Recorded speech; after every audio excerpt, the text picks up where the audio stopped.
something, boys. I tell you something. I've just done that incredible speech just then, and you've missed it all. Terrible. Terrible. Listen, all you need to know is that I've just broke down every single fight. You've not missed anything. Again, it's on me, to be fair, because that always happens when I start the stream and I don't reset my computer. I kept saying this before. Whenever I don't reset my my computer before a stream, it basically will freeze my Streamlabs at some point. So if you're watching this on replay on YouTube, you don't worry, you've not missed anything. Effectively, I just did the build up to the fights, and then Streamlabs just kind of froze and went all icky. It only happens once if I don't reset my computer. So again, we shouldn't have too many issues with that anymore. But listen, as I said, what I was going to say, big fights tonight, incredible title fights, absolutely. Jakey, Kenmure, Saliba, Skelly, Dev, Joe Weller, Seek and Destroy, Tom, Ricks and Rapids, number one contenders trilogy between Oakley and Pepe. Some big fights is what I basically said. And also what I said as well is for some of these tonight, we need to be, we need to be supportive of some of these fighters, because some of these guys not in your kind of top elite level fighter category, maybe again they're not going to be fighting again for the next 2 or 3 months. A lot of people have been very open and said they will not get UFC 5 on release because they don't want to spend the money on it. They'll wait for it to go on Games Pass. But I feel like we've done enough as a league to kind of really encourage people to go out, get the game, and kind of be involved in the league from day one, because we're going to be doing UFC 5 cards from rip. As soon as the game comes out, we're straight in.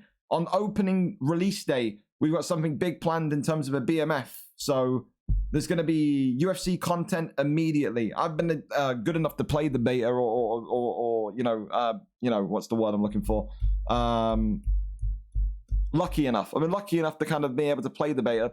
The beta is good. Some people don't like it. Some people like it. But I feel you're going to have a lot of fun on there, especially with the kind of cinematics and the knockouts and stuff now.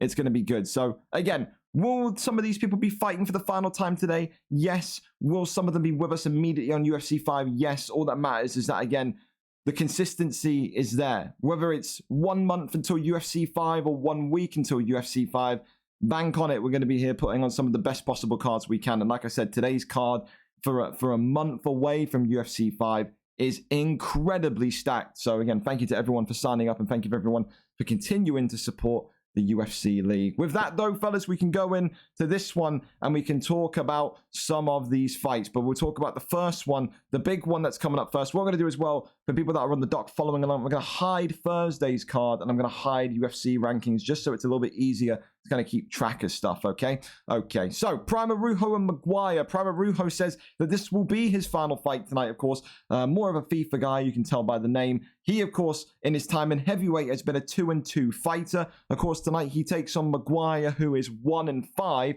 Maguire, although he's on a losing streak, has shown improvements not only in his movement, but also in his simplicity of strikes. He'll be saying today that this is a great opportunity to end the losing streak and to, again, climb up those divisional rankings and maybe go and overlap ADH 1444686. So many numbers, so little time. So, 2 boxers, 2 people that I think will work the stand-up well. I don't think you're going to see too much, if any, of a ground game today. I think this is all going to be about who's got the hardest hands, the strongest hits, the bigger IQ. We go over and we're going to find out together who takes the first fight of the night home as we again go into a black screen. I'm going to need to find a way to like make it so that the window capture doesn't go black every time I switch scene. I'm still an amateur regardless of my 400 subs. But yeah, again, the poster, incredible work. By me, I did this on late notice because Bob is away and Orbit is massively busy. So Jakey and Kenmure, free, the trilogy, the OG trilogy tonight, closer to around the 12 a.m. kickoff. Listen, we're going to go up and over and see if the first link of tonight is ready. Of course, this will probably be someone telling me that my stream went down, but it's fine. Don't forget, get involved in the predictor card. We actually had a winner last week. Viper won the predictor card, won the cash prize. Free to play. All you got to do is predict who wins all of the main card fights. Free to play. If you win, like I said, you'll be hit up after the stream. So with that, let's go over and see what we got here. Maguire is live for us. The open fight tonight is ready to go. We're going to go and see if Prima Rujo's set as well. Chronoxis, I will accept that, but please don't send me anything bad. I can't accept what the Discord's bugging out there. I've had people message me before during the UFC stream with just a big massive picture of a penis. I don't want to see that, man. I don't want to see no penis pics, okay? Just the truth. Just the truth. See if Prima Rujo's here. I had to kind of push a Rujo into the fight, so Ready when you are. There we go. So, I don't even follow you, Maguire. My fault, man. There you go. That's for you. Keep that nice and safe. But yes, some big fights tonight indeed. Happy, I'm good. Like I said, I did a whole kind of wonderful build-up and everything, and my stream froze, so... Streamlabs being Streamlabs, I'm afraid. Streamlabs being Streamlabs. As we wait for Prima Ruho's arrival. Yes, yes, yes. RNG happening, man. You are my favourite Specky, man. Specky gang. Unite, eh? Yeah. Yeah. We're there. So as soon as you two are ready, let's go. I don't know who's inviting who. Make sure you're communicating. So we know that you're both here. So we're going to recap on the records. 1-5 for Maguire, coming off of a 3-fight losing streak. Arujo 2-2. 50-50 record. He wins, he loses, he wins, he loses. By the way of form tonight, you'd be expecting him to at least go out there and get a win. So wait and see what happens in that one. Of course, as well, for people that are here, starting UFC card on global release or early access. Global release. The final card of UFC 4, you want to open up a calendar and make a note of it, is going to be October 19th. October 19th is the final UFC 4 card. Then on release week, which is like the 23rd or whatever, we're doing a BMF, opening release week BMF, and then the cards will begin late October, early November. That's the plan. That is the plan. I don't know if Maguire's here. Maguire or Arujo, is one of you inviting each other? Are you two speaking, or one of you kind of needs to invite the other? Come on, fellas. Let's put our brains into gear. There we go. We're there. Fantastic. Standard card tonight. So 4-star fight picks for heavyweight. Of course, the only weight class that will not need to use 4-star fighters, featherweight and bantamweight flyweight. So listen, 4-star here, the created fighter coming out for Prima Ruho. A rare time we get to see him on stream. Don't think we've seen him on stream for a good couple of months, in fairness. It's been a while. It has. It's been a good couple of months. My birthday's on Thursday. I'm getting UFC 5, VFL UFC 5 1. We will be there. It won't be called UFC 5 1. It'll be called VFL 110. Carry on the numbers. Numbers won't reset. Dana White for Maguire. Hey, listen, Dana White's laughed at, man, but Dana White's got good power. He's got good chin. He hits hard, hits like a truck. It's not a bad pick. As memey as it is, it really isn't a bad pick. But he's going up to Andre Arlovsky. Imagine. Arlovsky, not seen Arlovsky compete in a while. What is Maguire going to go with? Todd Duffy. Todd Duffy is a suicide pick. He is. And Linux, in case he wants to go for subs, maybe. But he's picking and thinking. Dana White, Cain Velasquez, Struve, the lanky Slenderman, Pavlovich, old reliable, Sergey Pavlovich, the Pavlo. He's got fists made out of concrete, and 99 punch power, people will regard as a cheat code. The calf for Arujo, the red trunks for Pavlovich and Maguire. Here we go then. Here we go. The opening fighter tonight, VFL 103, is up and running. Let's see who takes home the first bout tonight. Like I said, two fighters that maybe you won't expect to see immediately on UFC 5, but two fighters that have both, even in their kind of limited time in the division, in the league, have really kind of developed. You go back to their first fights, you can see the difference immediately. Pavlovich and Maguire in the red. Of course, Prima Ruho in the glowy dragon black and red trunks. The man that's tattered up to the gills. Of course, Arujo today going to need to use all that movement he showed in his last fight. Was very, very, very good with his movement. That's one thing that we picked up on with his sways. Heavyweight level, you'd expect him to maybe be a little bit more rough around the edges, but doesn't get the cleanest of shots off usually, Arujo, but he does find himself in good opportunities to counter-strike because of those, because of that movement. And that's the thing that I think Maguire's going to need to watch out for today. He's going to need to watch out for the sways and, of course, those big shots that come immediately afterwards. But also then needs to make use of Pavlovich. Needs to be a little bit brave tonight and work off that jab, stick with the jab, and then kind of work the the kind of basic combinations, the jab rear hook is strong enough with Pavlovich to really give you some danger, some damage. And that's the thing as well that Maguire's gonna have to make the read on when he's seeing Arujo sway to the left. He's got to throw a right hook. If Maguire can clip him the direction that he sways, if he sways into Maguire's punch, that could be a flash with how strong Pavlovich is.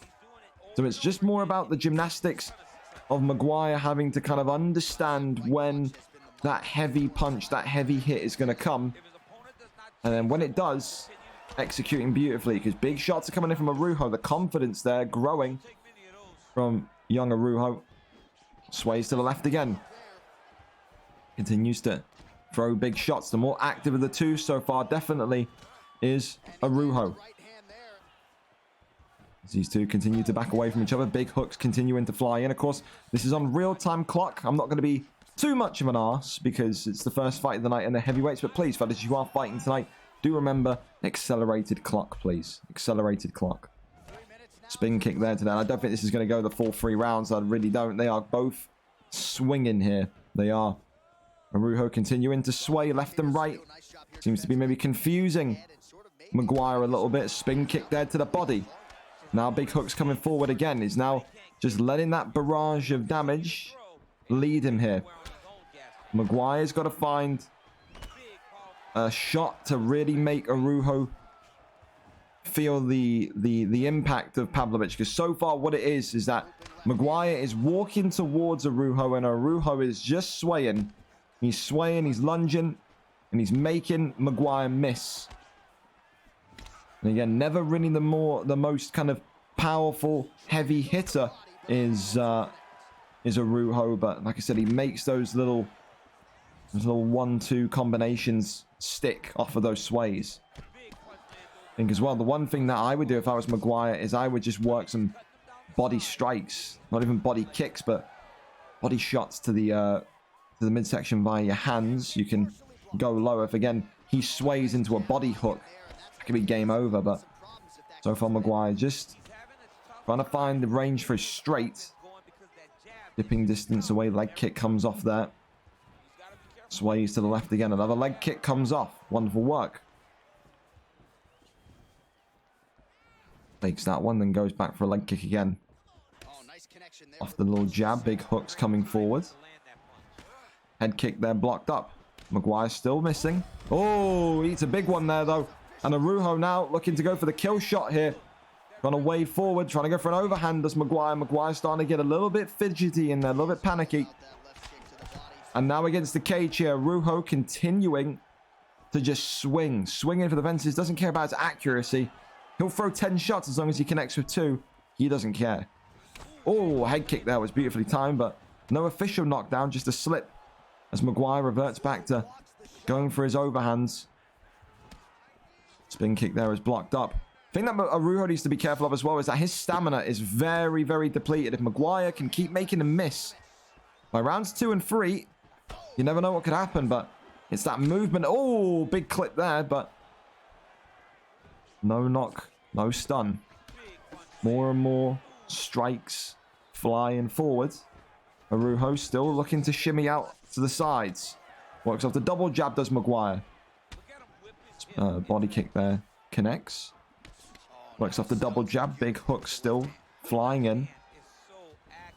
Leg kick there. Tapping the right leg. Head kick there missing. I think that's the thing as well. Maguire is avoiding those massive strikes, those big head kicks, and he's so concerned with getting an overhand. He doesn't need to land a big overhand. When he's avoiding it, he just needs to clip him with just a standard hook, a standard RBX, a standard RBY, and he'll stun him. He will, but hard to argue so far that the round 1 doesn't go to Arujo. Arujo, of course, looking like he may gas himself out if he doesn't finish the fight in this round, but he has taken round 1 absolutely. Maguire's face pummeled. If you think that looks bad, wait until you see it on UFC 5. If you haven't got the beta, I can tell you it's way more graphic and gnarly in UFC 5. I'm telling you, it's going to be a great game. Oh, no glove touch. Maguire there being stung by a big straight. Arujo not in the business of touching gloves, in the business of winning fights. That's what he says. Hooks coming forward again. Leg kick there comes off the right leg. Starting to feel, oh, head kick. That could have been devastating. And Arujo now coming forward once again. Maguire eats an overhand. And Arujo looking to wave through the block here. Clinches up. Knees coming forward, but Maguire just protecting himself. He backs away. Lets that head health recover. Still looking for that overhand. He's got to give up on that. He has to. Off the double jab again. Fakes the leg kick. Leg kick there, though. Ends up connecting the right legs, continuing to show a little bit of wear and tear. Now over onto the left leg. Hooks. Flying forward. Off the jab again. Sways to the right. Tries to go and get that big straight down the middle. Off the double jab there. Oi. Big one down the middle again. Sways again. Beautiful movement from Arujo, who now has the opportunity to finish this fight. Maguire trying to kick him away. And goes into side control. Arujo here, but maybe doing that by accident. Disengaging, going back upstairs. He won't want to be down there. Neither will Maguire. It's not an upper air again, though. You've got to think Maguire's struggling to find the distance, to find the range in this fight. Wouldn't be out of the realm of possibility for Maguire to shoot a takedown here and just test what Arujo's submission defense is like. We've seen it in the heavyweight division before because there's a lot of amateur fighters in there. Sometimes their boxing is tricky, but their submission defense is not great, as an overhand absolutely stuns Maguire. More hooks flying forward. Swing and a miss on that one. Leg kick coming now from Maguire.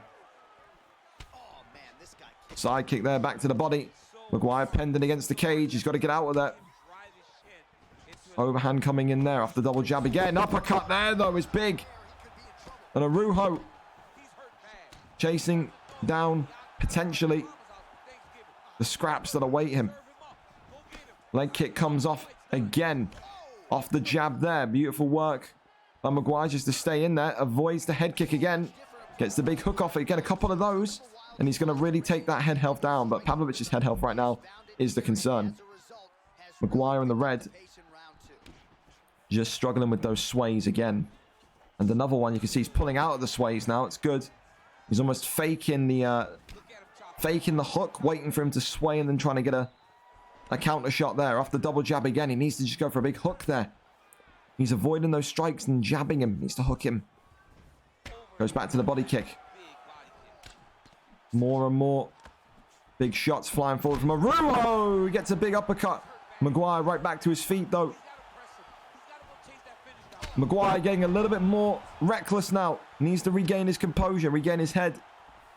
Seems like that stun. Oh! Has rocked his confidence, and Prime Arujo back to winning ways. 3-2 now. The movement today from Arujo is just too much for Maguire. His hands to his side. He says, well, maybe that was the final dance if it was. And that's his final fight of UFC 4. It's a great performance. Again, we always said this about Arujo when we saw him compete rarely, is that he's got some of the best movement in the heavyweight division. He will stun a lot of people in the heavyweight division by his movement, by his lunges, by his sways. Tonight, Maguire couldn't make the most of Pavlovich. Struggled with maybe the slight height advantage. But you can't take anything away from Arujo. Looked good. Maybe a little bit sloppy on the strikes, but that will come in time. But made his best activity count. And that best activity was absolutely the sways to really throw off the equilibrium, you could maybe say, of Maguire. Prime Arujo with a round 2 TKO. He gets it done with his calf. Congratulations to him. A rare stream victory for Prime Arujo. Over to the next, then we're going to go to Lewis Bex and Jacob. Lewis Bex, of course, former light heavyweight champion. He takes on in Jacob season, or Jacob SKN, St. Kitts and Nevis. Lewis Bex, of course, on a 4-fight losing streak. I think he knows tonight, should he lose here, he will go back down into, or go into light heavyweight at the turn of October. Jacob, on the other hand, felt good after his loss last week in middleweight. Said, although the competition was difficult against Zhao, and Zhao is a 3-0 fighter, he felt like he could do something in this division. He feels like he can compete at this division. Tonight, he has an opportunity to do that against a man that is on a horrendous losing streak, a man that gets in his own head very easily, gets aggravated very easy. If Jacob can make this fight annoying for Lewis, he's got a very good chance of winning this one. Lewis has to keep his composure, but also use those lessons of the last 4 losses to try and take out someone that is actually a little bit rusty in his own admission, hasn't competed consistently in about a month and a half. So that will be a factor. Lewis Bex with the more active kind of streak of fights behind him. 1-4, number 20 ranked middleweight. Jacob, of course, coming in as an 0-1 kickboxer. We're going to go over and find out who gets this one done. Lewis Bex is live for us. Has not a problem. Flappy. Again, I'm not. You're not flip. I'm not. Flappy. You're not moving from one to the other. Relax, man. Relax. Yes.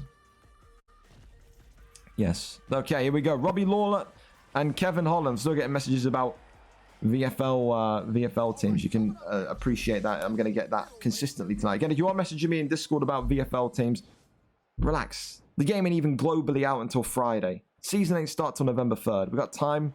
Let me relax and enjoy the UFC. Hey. Jacob opting with Kevin Holland, which is an intriguing one because Kevin Holland is known for his length, yes, but more so as well for his rubber guard position. I think that maybe the man that Lewis Bex is controlling here and Robbie Lawler in the blue would have been Jacob's pick. Maybe he wanted to take Robbie Lawler but couldn't because Lewis had him. Of course, Lewis getting fighter priority because he's got that one win in the division. Like I said, activity is a big thing in this division. If you've been actively fighting, even if you've been quote-unquote actively losing, that's a lot more experience gained and a lot more kind of lessons learned compared to just sitting out and not really being able to fight. Of course, it was his first fight back last week, Jacob against Zhao. He put on a hell of a performance, a hell of a show. Zhao, of course, feeling more and more confident as each passing day goes by in that middleweight division. Lewis Bex, of course, is often rather said that he doesn't believe that he should be in this weight class and but we've seen, of course, before his boxing is not too bad. We've seen, of course, he collect that big win at the start of his middleweight career. Very capable enough to settle down and really make a name in this division. I think if he goes into light heavyweight, he'd be up there as one of the top guys just for his boxing alone. He's so patient, so measured. Jacob, of course, in the black trunks with Kevin Holland. Not really too open to ground game yet. He's more of that kickboxer when he won that light heavyweight strap and won. And the heavyweight strap and won. At one point earlier this year, he was maybe regarded as one of the most ruthless knockout artists in the heavyweight division. Went into light heavyweight. Made his mark there as well. And now in middleweight, he gets to use those faster fighters. And he's getting all the love and benefits of Kevin Holland here today. It's that first stunt. Lewis Bex, Robbie Lawler in the blue. Got to be a little bit more aware of that reach. When you talk about Kevin Holland, it's his arms, his stretch Armstrong kind of mechanics that he's got going on. And that's exactly what Jacob's doing so well here right now, as he's working off the 1-2. He's working off that kind of lengthy build of Kevin Holland, just to sit out on the outside and just launch those strikes downwards. Of course, I don't know which one of these two has the awful internet. Of course, not in the realm of possibility here of talking about a no contest yet, but holy lag. Oh, good little bit of head movement there, though. Kevin Holland continuing to just bop Robbie Lawler on the nose, but that's the thing that you've got to always remember, Robbie Lawler. It just takes one combination.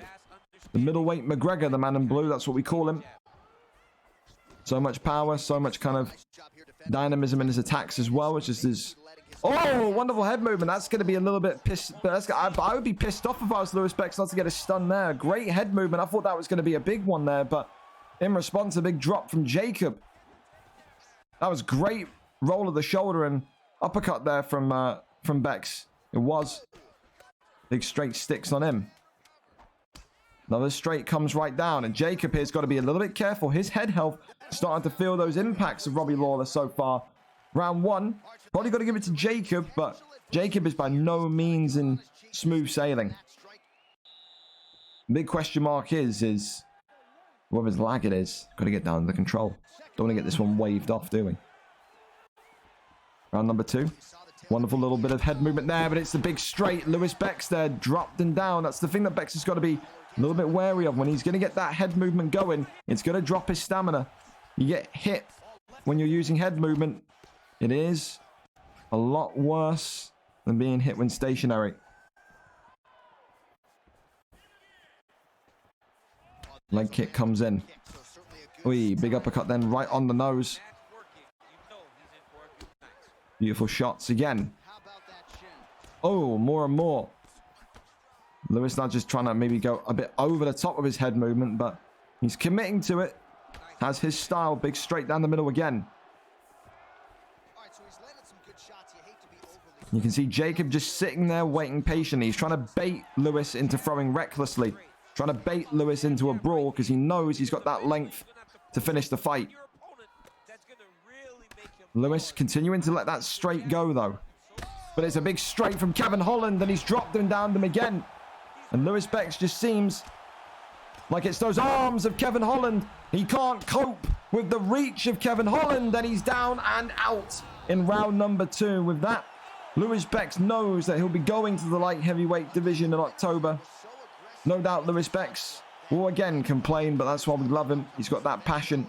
I think he's going to be dangerous in that light heavyweight division, but just maybe you can make a case for the bops of lag. Maybe you can make a case you just couldn't cope tonight with Kevin Holland's reach. I think today, the distance management, the range, all of it from Jacob in terms of keeping himself separate from Robbie Lawler was very good. You can't ever sit in the pocket and trade with Lawler, and at times you saw he was just baiting Lewis into attacks. It's a nice, simple, and clean knockout for Jacob, who gets his first win in that stacked middleweight division. And like he said last week, he believes he can do something in this division. He's got confidence, and you saw that tonight. Robbie Lawler not able to get the job done, and maybe, just maybe, that's going to be Jacob's new pick now. Of course, Kevin Holland is not a rare niche pick. Everyone likes to use Kevin Holland at 4-star middleweight. How often is he going to get him? Who is his backup pick is always the bigger question and the better question to really ask yourselves, but that's there. There we go. We go over to the next one. It's going to be RNG Mellon against Terminator. RNG Mellon coming in with a 3-2 record, the Scotsman, coming off of a loss last time out. Of course, Terminator asking to be back on the stream card. He gets his wish. 2-2 Jiu-Jitsu artist against a 3-2 boxer. RNG Mellon will have Reese 04, Reese 170, whatever you know him as, Reese, in his corner. He wants to guide his friend, his training partner, towards light heavyweight gold. He knows what it takes to get there. Can he maybe pass on some of those secrets to him? For Terminator, listen, wins today, 2-fight win streak, 3-2 record. He'll take over RNG Mellon in the top 15, and he'll then be chasing maybe potentially a fight with one of the kind of former champions. Maybe a Bobby Short could be in his future. Who knows? But you win today, and it unlocks those big fights. Who wins though? Number 13, RNG Mellon, or number 15, Terminator, 8-5-2-3. We go over and we find out together a boxer versus a jiu-jitsu artist. I know for a fact that Wi-Fi weren't me. My spar before was perfect. Well, listen, they're going to point the fingers at each other, aren't they, regarding the lag, regarding the internet, but wasn't enough for me to declare a no contest. We've seen way worse that we've not done no contests for, but there we go. It is what it is. Again, I think the thing with Bex is that Bex is on this again, man. This security alert again. What in the Christ? Oh my God. Markers resolved. We had so many people join the Discord in the last like kind of 2 weeks, man. Like we had like 250 people join the Discord in the last week alone. So yeah, that keeps happening. I think it's because there's just so many invites being sent, but we'll monitor it. Again, if you are getting any freaks in the Discord messaging you invites, whether it's UFC leagues or FIFA leagues, or asking you to, hey, you want to pay me 50 quid to come and play in my league, please show me in DMs. I'll be kicked and banned immediately. No one wants to have that bullshit here. All right, no one cares. No one cares. Wrong stream. My fault.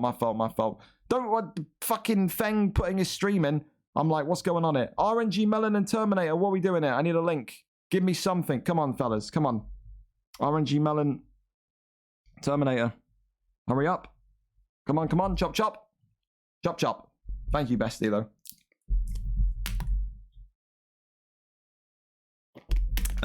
Basically, Rob, to explain it to you in simple terms, Mellon, are you streaming? We need you up now, Mellon. We don't need you up in a bit. We need you up now. You're at 720. I need the stream up. I need the game going. We cannot be too far behind, please, my friend. Okay? Okay. Basically, the way it is I would show the message on stream, but I don't want to kind of advertise the league. There's a league going around. They're coming into the Discord. It's predominantly a PlayStation league that I've never heard of, and they're messaging people being like, hey, come and play this league instead £40 entry. You can win 400 quid. Come and play every Friday and Saturday. Forget VFL. Come and play our stuff instead. Friday and Saturday. Pay us 40 quid. You can come and play. It's like, you're shameless, dude. You're messaging 15-year-old kids asking for money. It's dead. Dead. My Twitch name is Freddy T. Well, are you streaming against Melon? There we go. Perfect. We got it. It's all good. You're fine, Melon. Don't worry about it. We're all good. We got eyes, pal. We got eyes. We're all good. I've got 4 of them. We're set and we're good to go. Set and we're good to go. There, he was again. He's. You gotta think, Reese. I put that ping out today, so there was people in there today that were doing it. You had Reese, who used to compete here in UFC, that did it today. That was asking people to join his UFC league. I was like, hey, stop that. He's like, I'm sorry, but yeah, like, talk to me with respect. I'm like, how are you gonna tell me to talk to you with respect when you're privately DMing people, telling them to go to your league? Stop, man. Like, don't be doing that. And then he was like, don't care. Stop DMing me. I was like, cool, man, get out of it. Great thing is about the UFC league, man. We've got so many people. I don't need to put up with people's stupid bullshit. I really don't. I haven't got to deal with it. You want to use my league, my community to try and leech and push your league towards them instead, then you got no respect. Not for anything that I do, not for what the staff do. So I'm not interested in that. And then the FIFA people, I mean, we've had this conversation before. A lot of people from FIFA are fucking weird, money crazed. Come and play my league, pay me fucking $40 and you can potentially win something. No, man, no. Stop DMing people that shit. No one cares. Come on. Anyway, Terminator in his trademark classic pink unicorn trunks, the Rey Mysterio mask and the gold chain. Of course, he was a little bit fortunate to win his last fight. People would look at his last fight and say that's a performance that maybe he shouldn't be overly proud of, but one that he should take and work on. Of course, the other man across from him, Jared Cannonier, RNG Melon, will have Reese 170 on his side, and he would have been telling him, pick Cannonier, go for that kind of heavy power that Cannonier has, work the hooks, work the heavy power shots, and you will absolutely ruin the head health instantly. He knows tonight if he can get those shots off consistently with Jared Cannonier in the white, that Terminator is going to need to retreat. Terminator is going to need to go a little bit kind of left field. And of course, the big thing is that with Jared Cannonier, he's a kickboxer, he's a power puncher. He isn't really going to have too much ground game as a pick. So if Terminator goes to those jiu-jitsu routes tonight and opts for a submission, he couldn't ask to do it against a better fighter than Jared Cannonier. Because, again, Cannonier, Lawler, those guys, not the greatest ground defense, not the greatest kind of person to have if you're going to go up against a submission guy. So far, got to be honest, RNG Melon's striking looking a lot more cleaner than Terminator's, looking a lot more kind of measured and controlled. Terminator a little bit kind of wild, trying to maybe get output rather than quality going, just to maybe kind of pressure and force RNG Melon into making some decisions about his fight style. But so far, honestly, not looking too bad. Big hooks there, but blocked up, working and making note of his block there easily. Goes for the body shot there. Off the jab straight. Oh, slipped straight by RNG Melon. And it's a big overhand from Jared Cannonier. And he bops and bumps his chin and says, you can't knock me out. And Terminator there seeing that and shooting for a takedown, but not being in range. RNG Melon got that same confidence that we saw from Reese 04, Reese 170 when he was light heavyweight champion in this division. But again, remember, we saw Reese 170, the former light heavyweight champ before, torn and be knocked out. So he needs to be careful, RNG Melon, because it has happened to his friend, his mentor before. Crossing over now into half guard and now looking to go for an arm triangle. Big deny though from RNG. And gets back to his feet easily. This is not where Terminator wants the fight to be right now, especially after that big stun, that big drop. 1-2s down the center line again. Works shots to the body, to the head. Goes for a body strike. Wonderful work. Knee into the elbow. RNG Melon. Oh, goodness me. Nearly eating a potential night-ending knee, but round one, you'd be crazy to say anything other than RNG Melon round one. The knockouts there are coming. They're certainly lining up for Cannonier. Round one, 10-9 to the man in white. Can Terminator win this one back? Terminator, of course, very, very vocal, saying he didn't like fighting off stream. He said There wasn't enough not enough eyes, enough pressure. Feels like he performs better when there's people watching him. Requested, which is rare because Terminator usually only fights off stream because of his availability, but requested this week to fight on stream. Said that he feels after his last victory, that's the key to what makes him fight better. Big overhand comes in though from RNG Melon, who now continues to work the body. Goes up top, the pressure's good, the takedown's there, the trip's there. Wonderful work, wonderful land. Terminator now going over into side control. Goes for that Kimura. Oh, could have been dangerous there. Sprawl is denied. RNG Melon showing he's got good defense. Pulls him back over into half guards. Little taps, goes over to top mounts. Well worked. Posture up is there. Needs to just be careful that Cannoneer doesn't slip out from underneath him again. Gets back to his feet. Slips straight into the hook. Big knee there into the body. Oh, jumping knee from Terminator. And this could be a big moment here. He's got to be careful. Does RNG Melon that knee at the end of the first and then the knee again. Nearly halfway through round 2. Nearly turned the lights off. Pulls him back down. Terminator here. Trying to maybe swing up and maybe get into that dominant ground position. I think maybe even if you were RNG Melon there with Cannoneer, maybe could have even gone for a sub, but no, not really what he's known for. Known for knockout power as he knocks him down again. Terminator starting to really find it kind of difficult and find it even maybe dangerous, if that's the correct word, to kind of go and even initiate the strikes against Cannoneer. He's turned into a effective recipient puncher. He's letting Cannoneer strike and then trying to respond in his own time.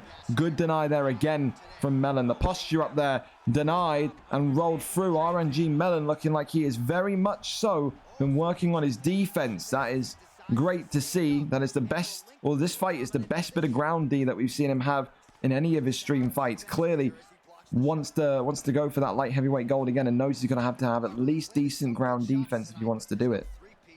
Big knee to the body, but that one there is denied. Big elbow there. Goes back again with the overhand.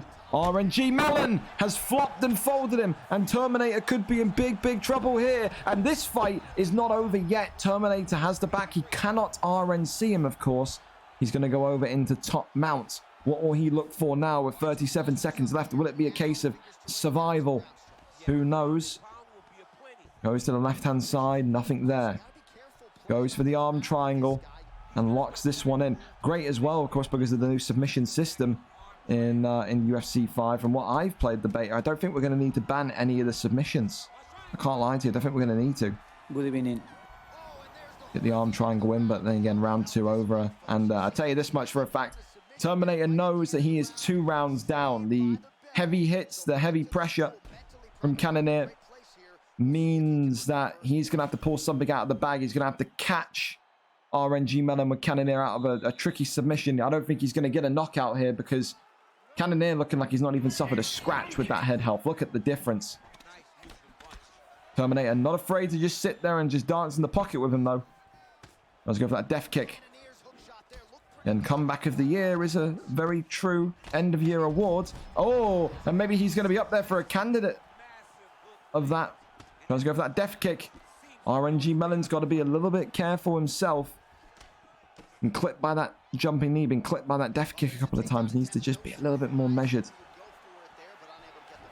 Sways there, beautiful movement. Overhand coming in again. Sways to the left. More and more hooks flying forward. Oh!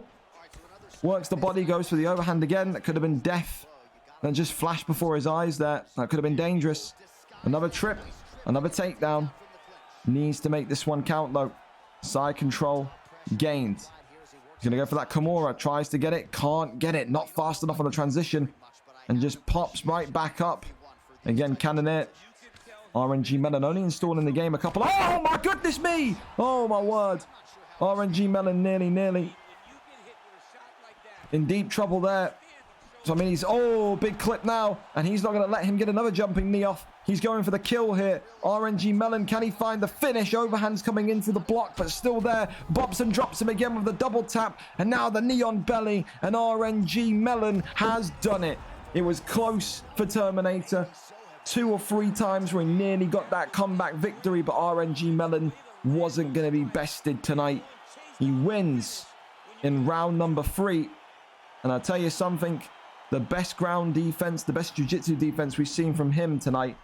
You can clearly see again another great moment where a guy that's very new still to UFC, in terms of some of the people that compete here, RNG Melanoni playing the game for the first time 3 months ago or so, adding those denies into his game. Great to see another up-and-coming player making use of that practice and making use of the division. And tonight looked the best that he's looked. A round 3 TKO there. And I think so far, of course, again, very, very long to go on the card, but we're going to go performance of the night so far for RNG Melon. I was impressed with that one. If Terminator would have got the knockout there, probably would have been knockout of the night because of the comeback nature of it, but not to be. Over to the next one, though. It's going to be All Jokes and Sipka. Of course, All Jokes and Sipka coming into this one. 4-3 is All Jokes. Win in his last fight. Sipka, of course, was supposed to fight, but was not able to because he fell asleep. Sleeping pattern in the mud. Tonight, both men coming off of a win. Sipka says that he wants to make it 2 in a row and then start to even look towards some of those higher up fights. The Walkers, the Bens, the D1 Smumlangers. He says he doesn't want to waste any time in this division. Of course, 1-0 since re-entry. That 1-3 record is from 2 spells in the middleweight division. He was, of course, 0-3 before. Went into light heavyweight, really honed and learned his craft a little bit more. Came back into middleweight for a second stint. Has been 1-0 since then. All Jokes, though, has had his own development, and he's looked very good since making the move from those heavier weights. But he wins today. It will be a big, big win because Sipka will be a favorite. 5-3 for All Jokes would put him near enough around about the top 5. So a big, big opportunity for him tonight against someone with a lot of hype behind him like Sipka. We're going over to it. All Jokes ready, live, and set for us. Here we go. That is a horrifying, horrifying calf. I can't even lie. I mean, same old shit as per, Smithy. Same old from Smithy. Same old. This guy, even when he was in the summer, signing up for fights and then telling me on the night he can't fight. Boring, dead. So we're going to need a replacement for Smithy. So, fantastic. Don't sign up to fights if you're working, man. If you know that you're working on the day of a card, please, don't sign up, man. Don't do it. I don't care if you're supposed to finish work at 6 p.m. Don't do it. Don't sign up to a card if you know you're working anywhere after 6 p.m. Just don't. I don't understand it. I don't understand it. I'm being made to stay at work at 10 o'clock at night tonight. I'm just telling you now. I'm just dead. Smithy did this 4 times before. He got kicked out the league last time, man. Always late notice. Hopefully, Touchwood will have a lightweight replacement there ready. We've not got too long to kind of wait in terms of making that happen, but that's just boring. It's boring from Smithy. It is. Same old stuff. I told Smithy upon re-entry, I know you work nights. Do not sign up for a card if you're working on that day. He said, okay, I won't. And here we are. Brilliant. Slams him down anyway. We'll patch it. You know what we do. We always get there. We always find a way to do it. But I'm not putting Smithy on a stream card again until UFC 5. Can't trust him. Cannot trust him. Half guard is denied. Of course, listen, this is the thing with Sipka as well. Sipka with the broccoli on his head. The green afro. The purple and gold trunks. Known in recent weeks for his incredible ground game. He's really, really, really drilled it since coming up from light heavyweight. When we saw him in his last light heavyweight bout, I said then and there, I think he could stay in light heavyweight and become champion tomorrow. I said when he came into middleweight and we saw his first fight to go 1-0 since re-entry.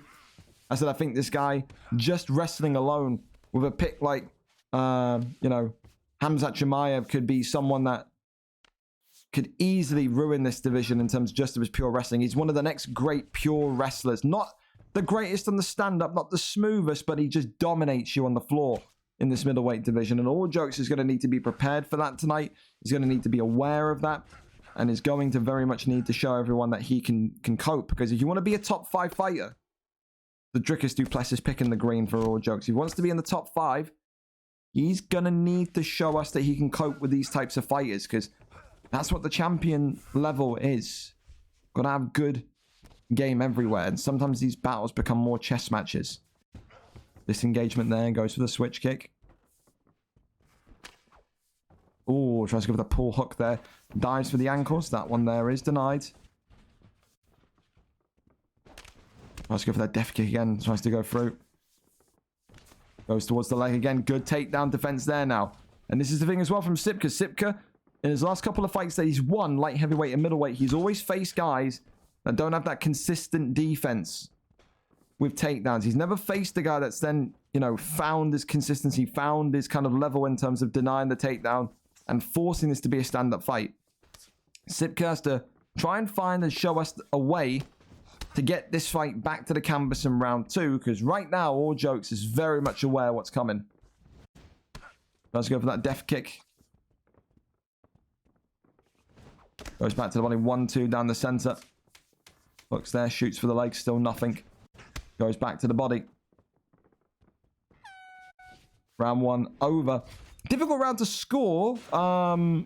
Again, 10 significant strikes to 2. You'd have to give it to Sipka. Sipka, of course, getting enough significance off, but no major damage in a sense has been dealt to either man. All Jokes, of course, taking that round off, you could maybe say, to see the game plan. He knows now the takedown's going to come. And he knows he's going to have a lot of joy on the feet if he can keep it up here for the entire round. Big clinch there, and big knees coming off. Now driving him towards the cage, going for the head kick. Off the 1-2s.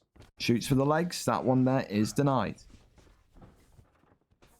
Still walking forward. Smack to the body. Big pull elbow there coming forward.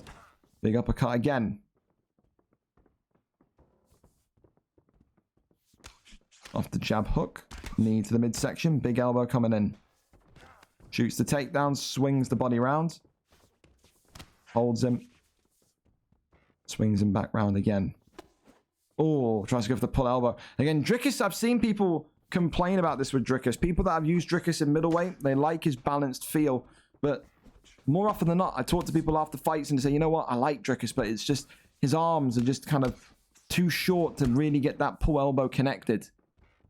People often say that they get a little bit bamboozled by Drickus' kind of lack of range. But there's that takedown that we needed to see from Sipka. Now he's going to posture up and then go over into side control. Goes for the get up. Can't deny that one. A little bit sloppy from a guy that we've spoke so highly about. You need to stop that one. There's the pull elbow there. Getting nice and tight. Was never missing that one. Spinning back fist is there. Off the jab. 1-2 into the knee there. Big elbow. Tries to go back to the spin kick on the body. Shoots for the legs. That one there. Hoisted up and then taken down. Get up is denied. Elbows coming in. Sprawl is denied. And now this is where Sipka gets very dangerous. He gets very dangerous. Little taps coming in. Goes to half guard. Hammer fists there. Using that to build the GA. Gets back to his feet. No. Transition speed there. The momentum. Carrying him forward. Pulling him back down. The get up is denied. Posture up, rolls through and rotates through. Wonderful from All Jokes. Sipka's stamina as well low. And of course, Drickus doesn't have the worst potential submissions. Instead, though, Jokes opting to get back up to his feet. Starts to work off those switch kicks again. Which is not a bad idea when he's seeing that that stamina bar is not completely in the clear. You can just see All Jokes just trying to get in close, trying to work those elbows. Another takedown, another turn, but another good deny. These are the kind of fights that are only going to make Sipka better as a wrestler, as a ground artist, where you kind of earn your stripes and graduate from that kind of dominant kind of style. But listen, round 2, a good comeback round. That's 1-1. All Jokes doing enough in the significance. And now it's all about the third and final round. A very, very good fight so far between two middleweights.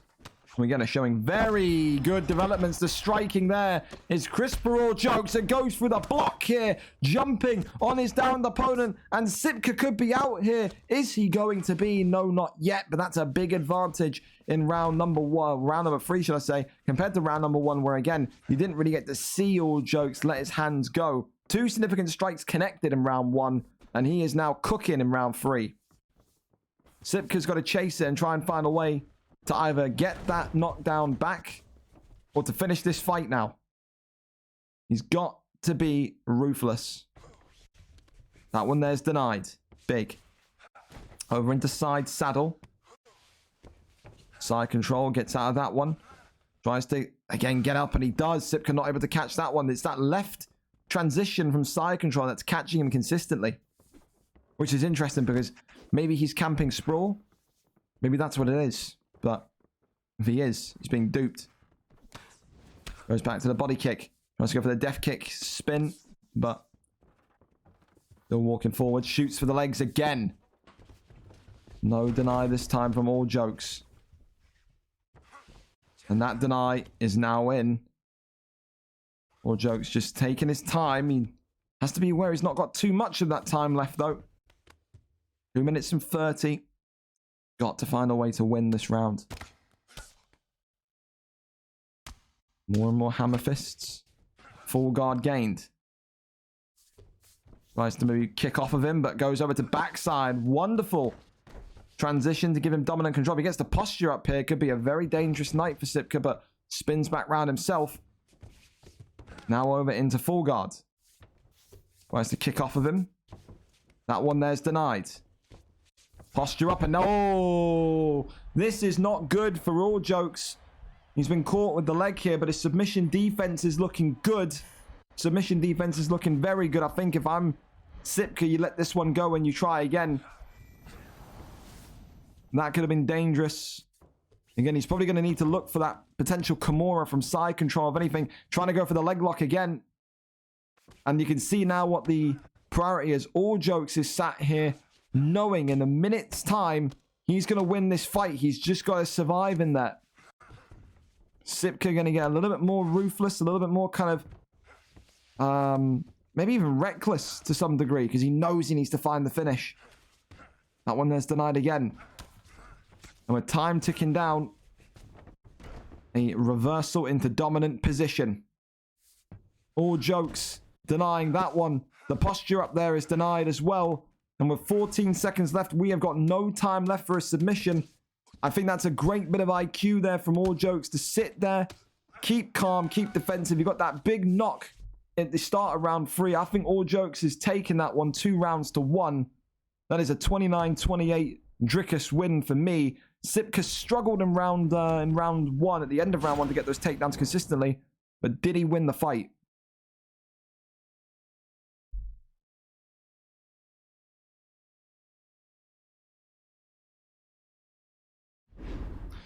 This cutscene is skipped, and as we know, Drickus winning on decision. 29-28, I'd imagine, would be the call.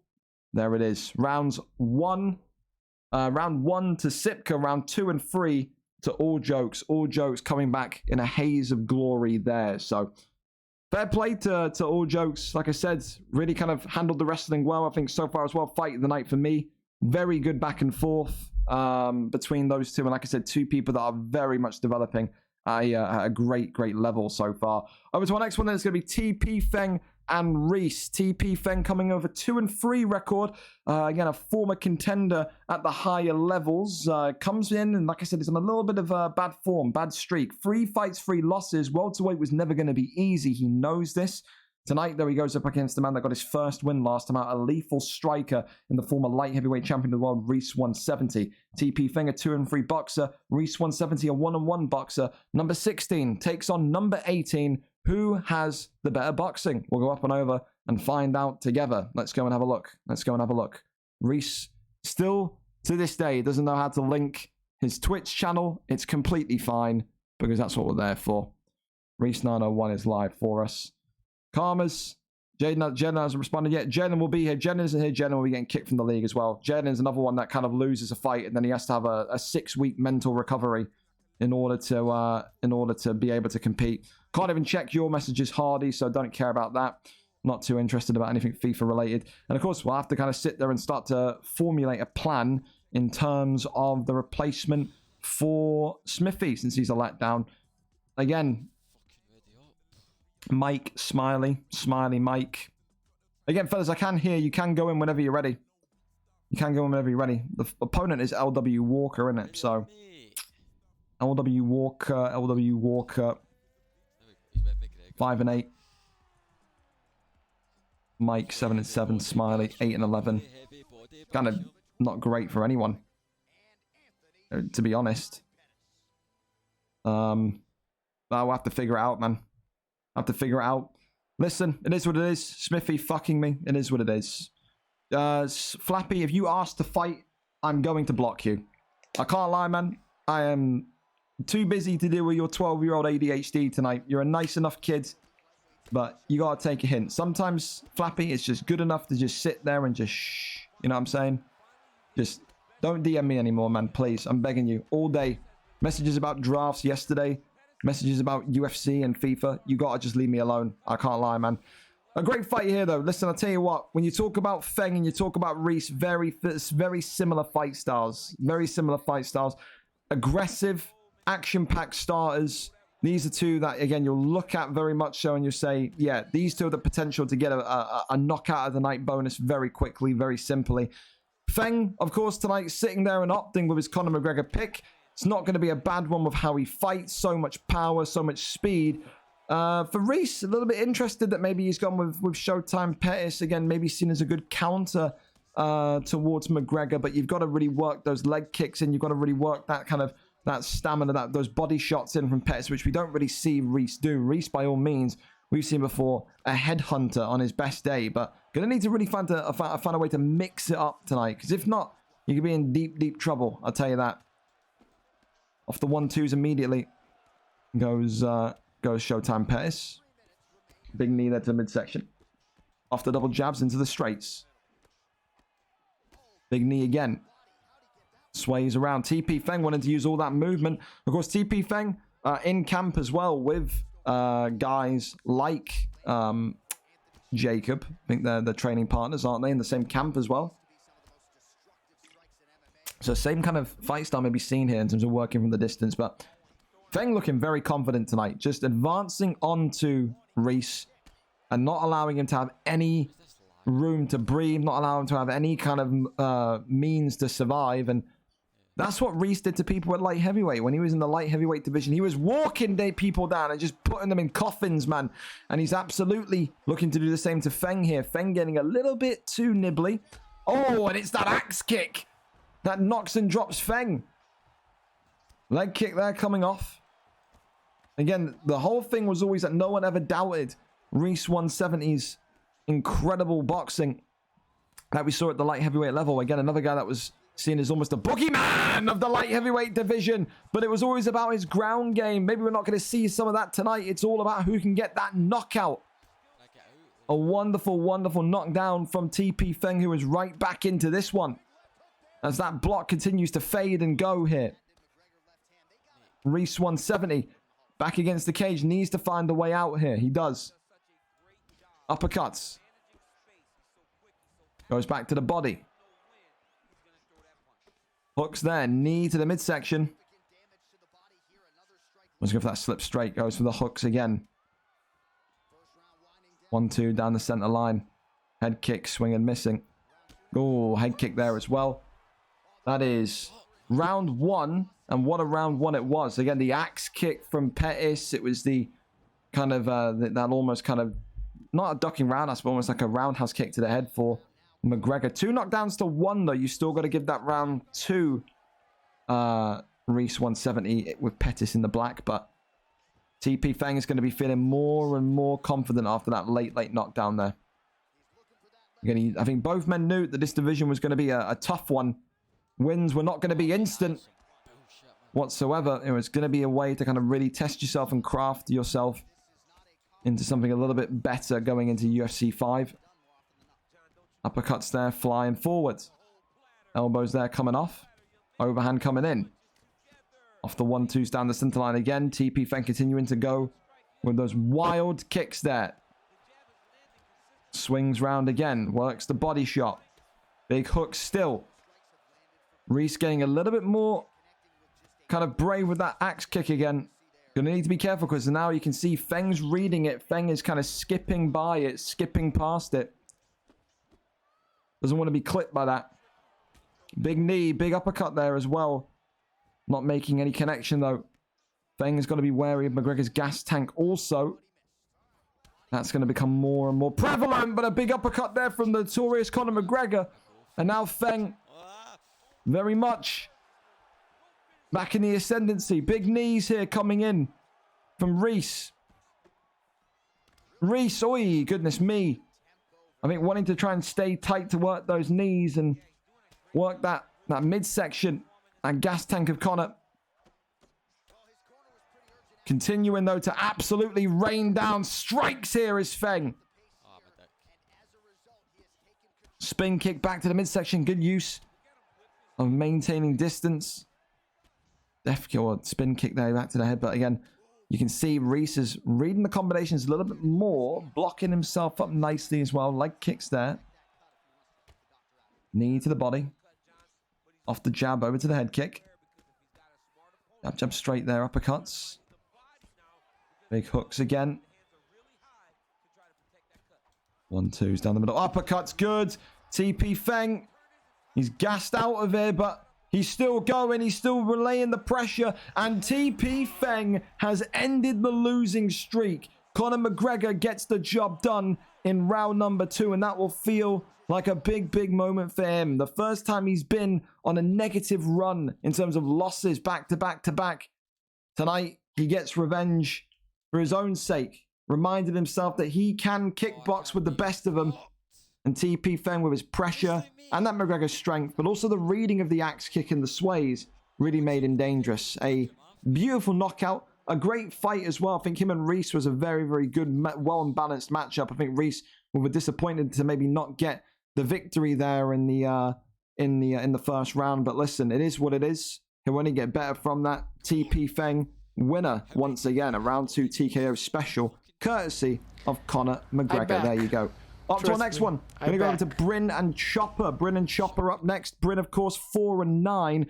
4-fight losing streak. Chopper getting his first win in the middleweight division, 1-0. The calf will be out, but for Bryn, a former champion, a former contender in the heavier weights, who will he be going with? I don't care.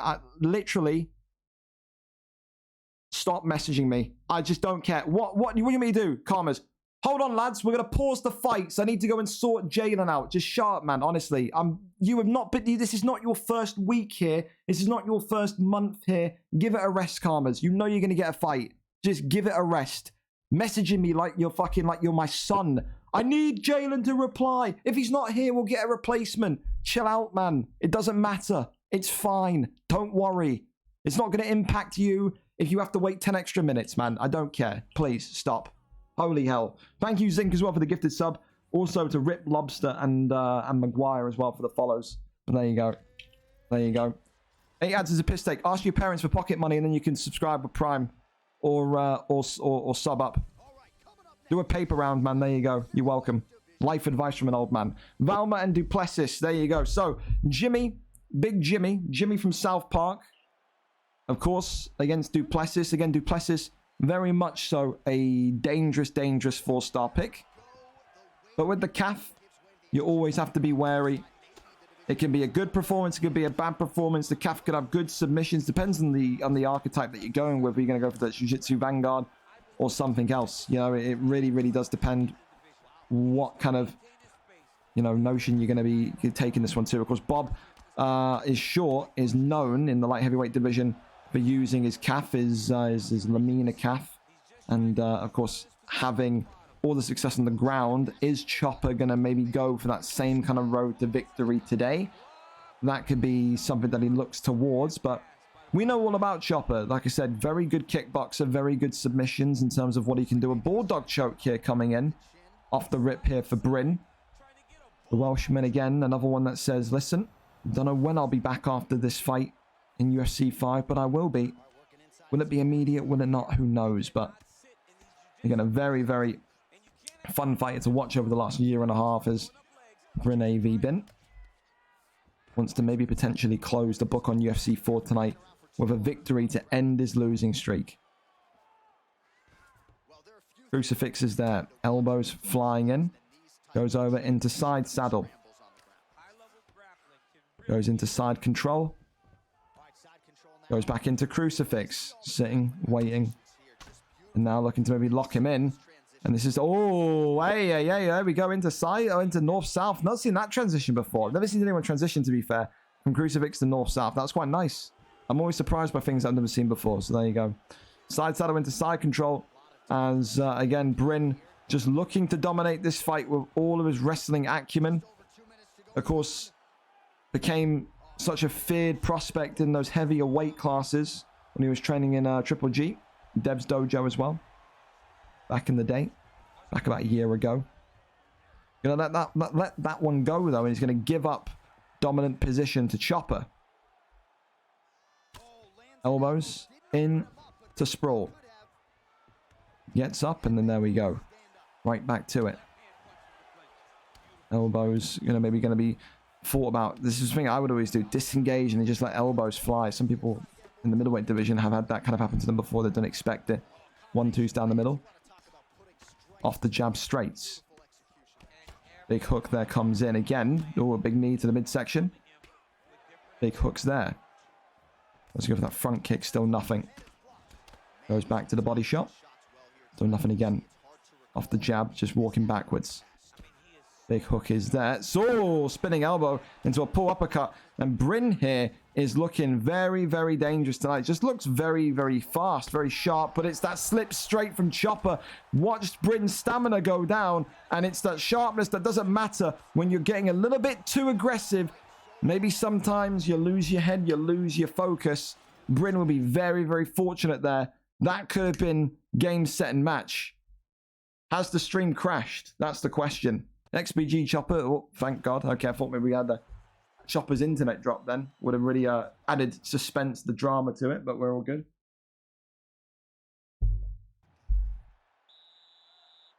Here we go, though. Up and away. Glove touch, and we're there. Let's go for that spin kick right to the head again. Oh, Bryn starting off the round very aggressively. Off the 1-2 still. Tries to go for that slip straight. Nothing there. Off the 1-2s again. Bops him once more. Sways to the left-hand side. Spinning elbow, but it's the pull uppercut for Bryn. And against the cage. Is Bryn going to end this losing streak tonight? He's had some very good moments on the feet with his pulls. Good dodge again in the front kick. Chopper. Now look at... Oh, the pulls are coming out from both men here.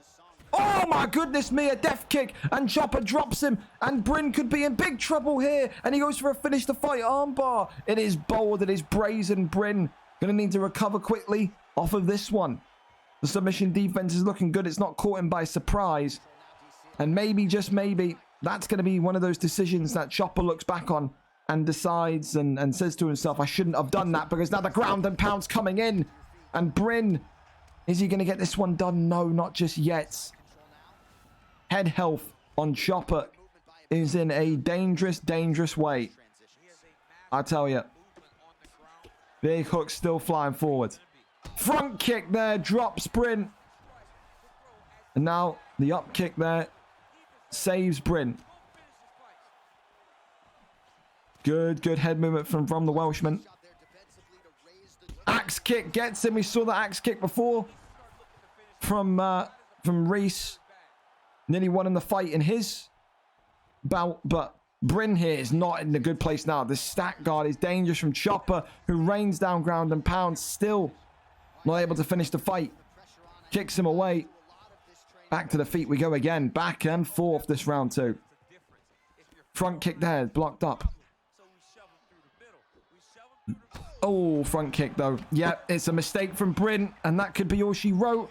Bryn is out of there. XPG Chopper gets it done. Bryn, again, another fight where you look at it and you say you're so close to winning, but it's that one mistake. The mistake tonight, a wild front kick out of nowhere to nobody. Chopper walks backwards, avoids it, and then counter strikes in excellent fashion. Chopper goes to 2-0 in this division, and for Bryn, the wait for a win continues after such a fantastic performance. If Bryn won that fight, there would have been performance of the night. That's how impressed I was. The boxing tonight for Bryn looked the best it's been in some time, but it's not to be. Chopper wins it in round number 2. Right, now, Calmers, now you can continue spazzing out as I have to now sort out the Jalen problem. So, there we go. Let's go and have a look and see if Jalen is down. Well, if Jalen's here or not. If you're not here, you'll be getting removed. You have 10 minutes to reply. So again, we'll flip the fights round, go back over. Welterweight division. We've got plenty of welterweights, I'm pretty certain as well. One matchmaking.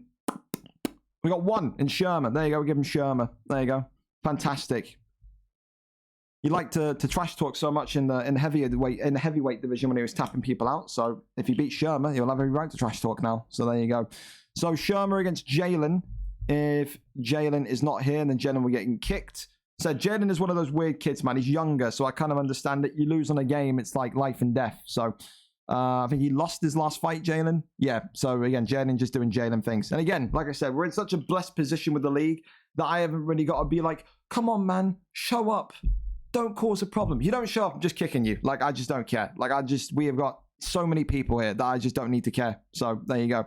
So we'll run Jay Shermer and Calmers in 10. That's what we're going to do. Be ready to go in 10. Now we'll flip the fights. It's fine because I need to get this other one down and sorted as well. The featherweight division, of course, with Smithy pulling out late. The question is, who do you put in? Do you put in Mikey? Do you put Smiley? I think you put in Mike. I think Mike and Walker will be good. I don't think Mike and Walker have fought before either. So we'll do that one. Get a little bit of a nonsensical one in terms of the rankings, but it's an opportunity for Walker at least. Walker and Mike. Walker and Mike. Mike and Walker. Walker and Mike. Never faced each other before. So, perfect. Fantastic. So, we'll do that then. Is Mike red corner? He is 7-7. There you go. Fantastic. Mikeinho and Walker. Let me go message Mike quickly and put him in. See, just like that. That's how easy it is to replace people. So, if you don't want to show up, you don't have to show up. It's just the facts. Mike. That's the wrong Mike. I know too many Mikeinhos. There we go. Mike. 4:40 p.m. Eastern. You're in. Thank you in advance. There we go. Fantastic. Right, we move on then to our next one. We're going to go to Luton and Kai Sunex first. Luton and Kai Sunex ready to go pretty much. So we'll keep this one going on track, keep this one going on flow. Luton, again, always one that's eager to fight, always one that wants to fight. He tonight gets the opportunity against Kai Sunex. Kai Sunex, of course, caused controversy in the American scene on Friday night. Of course, a knee elbow artist that works the spin bow well. Luton, of course, coming off of a loss. He'll need to be wary of Kai Sunex's utter cheese. Kai Sunex has converted to the dark side and said he'll win tonight, and once he does, that'll be 3 wins in a row. He'll be looking at potentially a contendership fight or a title fight. This division's got a lot of cheese, isn't it, man? From your Chub Dardinos to your Suaves at times, all the way now down to your Kai Sunex's. Who's got the best dairy is the question. But who wins tonight? The number 8 Luton 20 or the number 12 Kai Sunex? 4-3 takes on 5 and 6. We are going, we are up, and we are ready to see who is taking us in. Bo Nickel and Uriah Hall. Lovely. Lovely, lovely. Lovely, lovely. And we met our dick kick quota today. We have. Boom, we have. But there we go. What does Sam need? Kalshura. Okay. Kalshura for team picks. Done. Shall soar after UFC. Again, so many quick things about FIFA teams, man. I apologize. You're going to see me kind of reply in FIFA terms constantly throughout today. Listen, Bo Nickel, trying to get the volume nice for you. Bo Nickel has been used by Luton in a way in previous weeks that would confuse you. Bo Nickel, of course, in the blue, the ginger with intent to injure, known as one of the most dangerous wrestlers in real life in this middleweight division. Collegiate wrestler, knows exactly how to work the takedowns and knows exactly how to kind of dominate opponents on the mat. But Luton, in this game, in UFC 4, has used Bo Nickel in his time in middleweight in a way which would see you think that he is a kickboxing extraordinaire. He's someone that will look to work the jab straight and use those lengthy, lanky arms of Bo Nickel to effectively create danger himself. But of course, when you talk about lengthy and lanky arms, you can't look too much further than Kai Sunex. It's effectively the go-go gadget arm stretch Olympics here. The derby of the 15-foot arms of Bo Nickel and Kevin Holland. And it's all about maybe who's going to have the better gauge of reach, who's going to have the better ability to sense and judge how far away they are from one another. Because so far, I'll tell you what, the movement's good from Kai. The knees are also coming in. Again, Luton would have been hearing in the build-up that his opponent is known to get a little bit kind of cheesy and dicey in terms of how he can fight. So maybe that's going to be playing a part, playing an impact, and maybe thinking, hey, I've got to be a little bit more careful in my approach here. Goes back to the body shot. Big uppercuts there. 1-2s down the center line again. Luton just doing what Luton does in this division. Of course, he was put into that welterweight division. He gained so much experience being up there. At times, Luton was almost frustrated with himself being in that division. Didn't feel like he deserved to be in there. And then he started seeing himself win a couple of rounds, win a couple of fights. Didn't end up going to plan in that division, hence why he's back in middleweight. But he showed he can hang in there. He can. It was one of those decisions where I could have said to Luton, I'm keeping you in there. And I don't think he would have complained because he saw the progression and the development that was happening. For Kai Cenat, he wants to be on that level. He wants to get into that welterweight division in UFC 5. He believes that his improvement, his incline, his increase in not only taking information in, but working with some of the very best is one of those kind of factors that will definitely get him there. Leg kicks coming off, but again, spinning elbow coming in there. Neither man so far wanted to hold the outside. Both just wanting to fight in the pocket here. Not make use of that reach. Luton there just eating a head kick, but blocks it with his block, obviously. What else with? An invisible shield. Elbows coming in. Now fakes over that one, tries to kick him off. Goes with the rotation over into half guards. Posture ups there. Rains down more and more strikes. Round one in the books. Listen, again, another one where it's just back and forth. You've got minutes and periods where you're seeing Kai Cenat look like he's kind of controlling the pace, controlling the tempo. You got minutes, you got periods when you're seeing Luton control the tempo, control the pace. It's one of those where you're looking at this and you're saying very equal round, especially since there's no stuns, no knockdowns. I think maybe, just maybe, you give Kai the opening round, but very, very razor sharp. I think as well, Luton's got to be careful and wary of his stamina as well. It's a big deficiency already after one round that's appearing. Tries to go for his hooks there, knee to the body there, just whiffing. Big elbow there flying off. 1-2, goes for the body kick, but still nothing there. Elbows and knees now coming. Spinning back elbow from Kai Cenat, who continues to march towards Luton in menacing fashion. Goes for the body shots. I think Kai knows all about now those knees to the body that will just really, really debilitate your opponent. And I think this is exactly where, if you're Luton with Bo Nickel, where you want to keep this fight now. Got to keep it calm down here. And effectively got to keep it down here. Rotates and flips him through into side control. Wonderful work. Half guard is gained. Crosses over into top mount. Posture up is there. Now looks to disengage once again. Straights down the middle, of course. 1-2s there. Oh, clips him. I think he went with a kind of side kind of shuffle into the hook there. That's the kind of mistake that could end Kai Cenat's night. He's got to be a little bit more careful, especially when he's winning the fight with all this stamina advantage. Spinning back elbows there again. The cheese pouring out. Tries to get the takedown. Does Luton not able to complete it. 1-2s again. Both of them using their monstrous straight to try and stun the other. Knee to the body there is captured. Spinning back elbow. Goes to the body shot. Knee to the body. Knee into the elbow. Sways round to the right. Spinning back elbow. Goes back for body strikes. Knees into elbows again. Knees and elbows coming in from Luton now. He's starting to get a little bit agitated, a little bit aggravated by what he's faced here from Kai Cenat tonight. Big head kick there. Goes back to the body. Luton, though, is starting to gash really, really badly. Knee to the body again. Luton trying to out-cheese the cheese. Goes back to the midsection, knee into elbow now. Head health. Oh, he gets it with an overhand, and Kai Sunex has been defeated. An overhand from Bo Nickel himself. An overhand from Jesus Christ himself has signed, sealed, and delivered a big victory. Kai Sunex was talking about title shots and contenderships, but he's been caught by an absolute bomb tonight from Luton 20, who was fighting frustrated, was fighting aggressively, and gets another big high-profile knockout with Bo Nickel. That is his guy, and he works the stand-up like no one else does with Bo Nickel. Luton 20 back again with another big win, another big Bo Nickel win.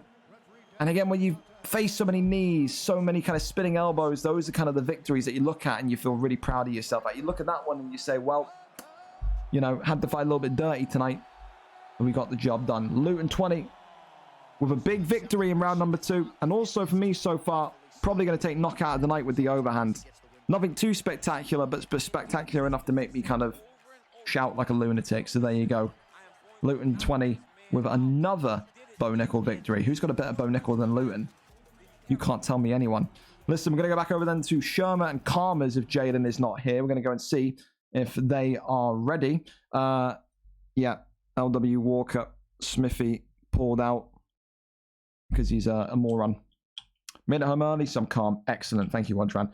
All right, so as soon as this fight commences, then Jaden is gone, kicked, and removed. Because, like I said, I'm not doing this with Jaden. Whatever you... Again, I say this very clearly. I don't care if there's sponsors in here. I don't care if there's people older, younger than me in here. I do not care. Looking you dead in the eyes, I do not care.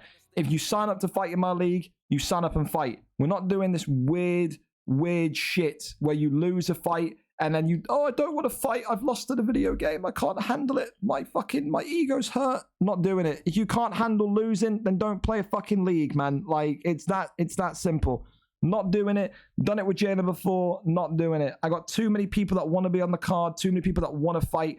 Don't need people here that are going to be fucking strange about it when they lose fights. Not interested. Don't care. Not wanted. Go and play somewhere else. Waste someone else's time. I do not give a flying fuck, man. We got 300 people in the league. I can cut this league down to 200 and sleep soundly at night. Trust me, I can. You don't want to fight, you don't have to. But don't waste everyone else's time. It's dead. It's dead. It's boring. All right? So good. Jalen, gone, kicked with a record of 13 and 16. Fantastic. We're in and we're here. Jay Shermer, of course, coming in as a late replacement, showed a very, very valiant performance in the UFN. He uses Matt Hughes again, and this is a great test for him. He wanted to use Matt Hughes in the UFN to show people that he's not just a kickboxer coming from that lightweight division. He was known for his Nate Diaz in lightweight.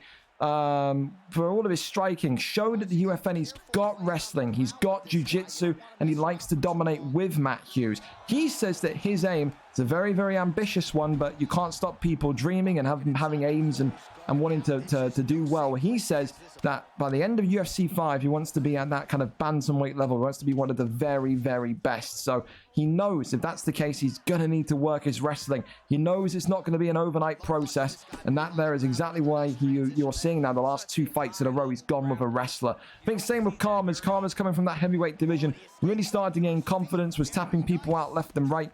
Comes into this welterweight division, and I think he himself will admit that the jump is something, but he's so far been able to handle himself in a decent setting. He's not looked overly terrible in the fight that he's had. He knows that there's going to be people here that are able to maybe out-wrestle him, but there's people here that he can definitely out-wrestle tonight. And again, he's going for that signature side control Kimura, and Jay Sherman's just got to be absolutely calm and composed here to get out of this one. The chain's always difficult, especially against the calf that's got that Vanguard style. But it seems tonight that Jay Sherman is going to get out, but he's got to be wary that that side control Kimura is lurking.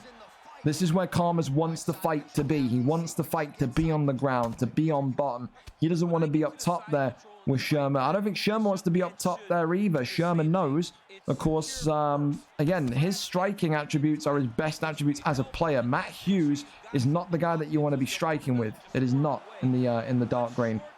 And of course, when you talk about Karmas and with his what do you think that is? That teal, I don't know, emerald coat and snake head with anal beads around his neck.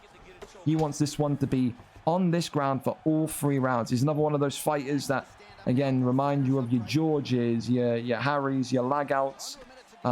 Nowhere near ready yet, I think, to be a kind of top-level elite striker. I think he'll admit that. He's happy for these fights to be ground battles, to be ground wars. And if anything, like I said, on that basis, you can say it's a great opportunity for Shermer to show us a little bit more. Because again, you talk about the welterweight division, the wrestling standard of these guys is, again, a level above those in middleweight. It is. Works the bodies again. Tries to get up. Oh, and goes into the flying guillotine. And I don't think he's not even seen it. It's completely legal, but he's, again, just noticed that the time was going to end there. Maybe Karma's eyes lit up. But, again, that's going to be something that he needs to be wary of. Flying guillotines. He's going to have all the kind of tips and tricks is Karma's. He is. All those kind of sneaky submissions, they're going to be there rearing their ugly heads. So, Sherman's got to be a little bit more careful. Uppercut there coming in. Tries to let his hands go now. Does Karma's. Needs to watch that block, though. That block, again, slowly recharging up. Matt Hughes not got a lot of power, but what Sherman can do, even with limited power, is work combinations beautifully. Another takedown. Lands. And now more taps to the head coming. Dominant position here. Rains down big strikes. Pulls him back down. Elbows there. More and more. Goes to full guard. Tries to get up. And does. Takes the back. He's going to slam him down here. No, going to go into the back sitting position. I think he's probably going to look to go to top mount here. Turn this down just a smidge. Loud for me. I don't know if it's loud for you, but it's fucking very loud for me. I think he's going to maybe look to go to top mount, but not able to transition first. Goes to backside, rolls back through into back sitting. Backside again. It's going to be a battle of back sitting and backside, I think. Half guard. Would have been dangerous. I think he needs to watch for top mount now, the Sherman. Gets to full guard. Good. Full guard as a defensive guy on the bottom is always home base. You always want to get into full guard. That is the place where you want to be. So many options to really work from there. Full guard there's denied. Posture up.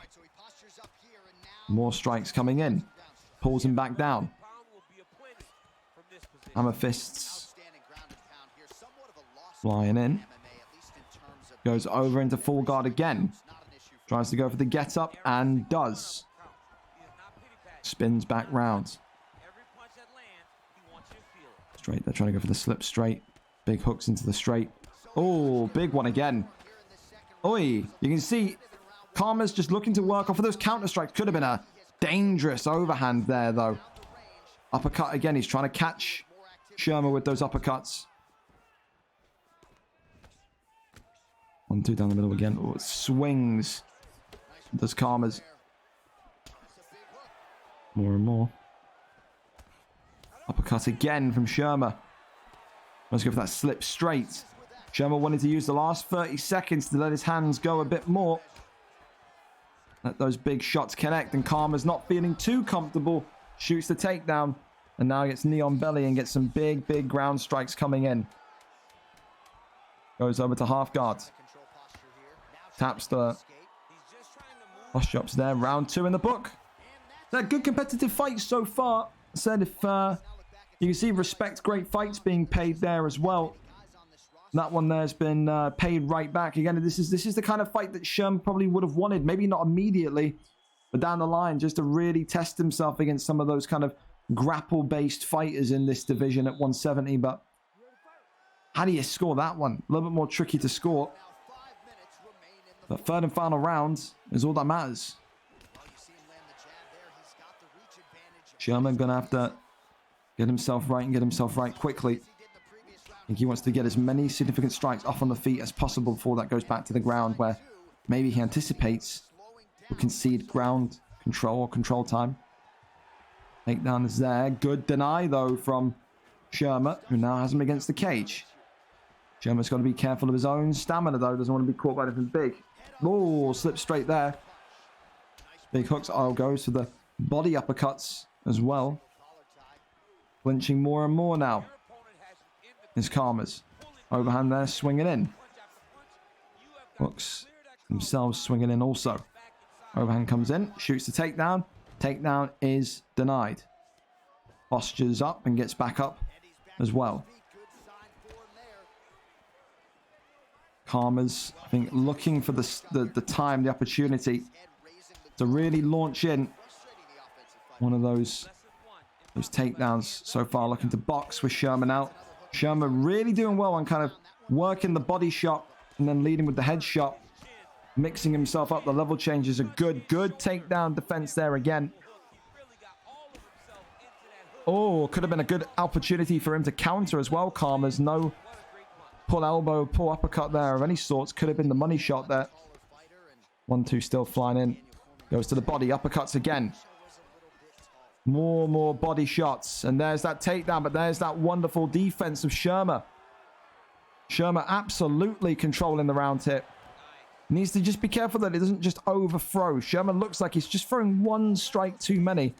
That's then leading to potentially Karma's getting a big shot off to get a stun. And if he gets the stun, that could be all he needs to win this round. Takedown defense is key again.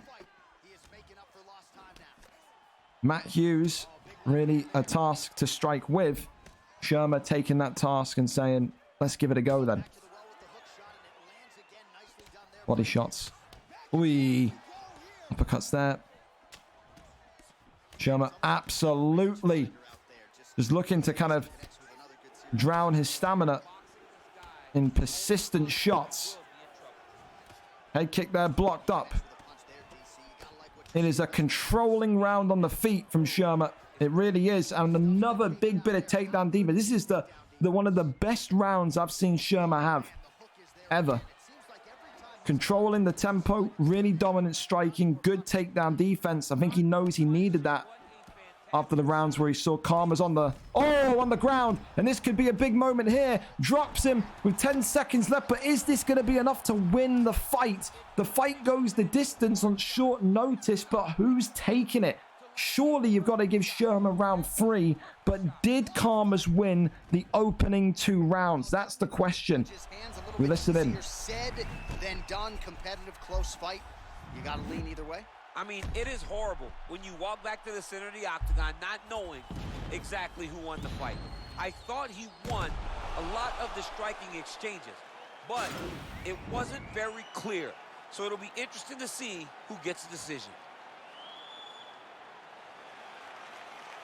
Ladies and gentlemen, after 3 rounds, we go to the judges' scorecards for a decision. Judge 1 scores this contest, 29-28, Big Daddy. Judge 2 scores it, 9-28, Hughes. And Judge 3 scores it, 9-28, for the winner by split decision, Matt Hughes. There you go. A split decision, a rare one, but one that will fill Karma's with, I think, confidence going forward in this division. A split decision from the judges. Round 1 for me, that's barely a Shermer round. Round 2, that's a Karma's round. And then round 3, I don't think there was any debate. That was a Shermer round. I had it 2-1. The striking judge had it 2-1 to Shermer. The wrestling judge had it 2-1 to Karma's. And the balance judge had it 2-1 to Shermer. So there you go, a split decision victory for Shermer, who comes in late. But listen, what a fight it was, back and forth. And I think that for me is going to, again, take the fight of the night bonus, especially when you talk about that fight being made on very short notice. So congratulations to both. A very good fight tonight. Jay Shermer showing that his pressure boxing still up there with some of the best in that division. Up next, though, we're going to go to the flyweight exhibition match. Of course, 5-star fighters are allowed in flyweight, so go nuts, fellas. Viper RKO TTV coming over 29-22 career record. Kieran Crow coming over 9-7 career record. Of course, Kieran Crow is based in the featherweight division, Viper based in the lightweight division. Therefore, Viper will get the first pick this evening in terms of who he uses. The lightest that these two have fought at Again, Viper RKO only ever been at lightweight, middleweight, welterweight. Kieran Crow has only ever been at that featherweight division. So let's go over and see who wins this one. Jay Shermer saying, love a challenge of striking with a wrestler with no hands. I love it. Thanks for you're very welcome. Thank you for being here and filling in. Run home. 10 p.m. is main card, Mike. Sprint. There you go. Sprint. There you go. Okay, we're here, we're ready, and we're set. Let's have a look. TJ Dillashaw against Big John Bosch. Great. Big John. Why is Big John... John Fury is not Asian, dude. When I hear Big John, I'm thinking of John Fury. Why have you made Big John a short Asian man? That's not John Fury. That's a doppelganger. That's a fraud. That's terrible. Well, listen, the flyweight division, an exhibition... Always fun if you feel like you want a week off of your natural weight class. Kieran Crow and Viper very much felt that weight. Tonight, they do dance in the flyweight division. 5 stars, of course, allowed in this exhibition. A featherweight against a lightweight. Can Kieran Crow continue to build confidence, even if it's against the guy outside of his weight class? This one is going to be fast and violent. I think for someone like Viper, of course, he plays OWC, but in competitive kind of... nature, I think you'll be surprised at just how fluid and how quick these flyweights strike. Of course, it's always something to aim towards when you feel the speed of these flyweights. Some of these guys want to get up to that bantamweight flyweight division eventually. And this tonight will only look to kind of serve as further motivation to do so. Slip straight into the hooks there, but again, these two are swinging and going for each other. Kieran Crow, of course, has been effectively, some would say, fed to the lions in some of his recent fights. Fought the likes of Dex Primacy, fought the likes of Ratkajubad before he was removed for inactivity. It's one of those where he's had the opportunity to derail a couple of hype trains. Was close against Ratkajubad, and again, hasn't really been too hard on himself. I think he recognizes that those two guys are, two guys that can very much absolutely tear up the division. But Big John here for Viper is starting to cook against TJ Dillashaw. The pulls are looking good from Viper, who has his confidence back, has his swagger back. He can't lie to you, being brutally honest, sounded like he wanted to kill himself after he lost his last fight. Bounced back at VFL 100. Said, I feel like I've refound my form, refound my ability. And tonight, he's doing well so far against Kieran Crow. Crawls over into half guard. Works the strikes to the midsection. Tries to go into full guard. And now we're going to see what they want to do here. Of course, both men, I think you would say, from what we've seen in their divisional fights, very much stand-up artists. I don't think either will want to kind of go to the ground. They've got good ground knowledge, the pair of them, especially Viper, has improved tenfold. But I tell you this, TJ Dillashaw, Kieran Crow. Oh, my goodness me. A dangerous, dangerous combo artist he is. Trying to sweep the leg there is Viper. Goes forward again, lunging hook. Let's go for that death kick. Head health of Viper really is starting to feel more and more damage. Body kick there. Knee. Hooks back to the body.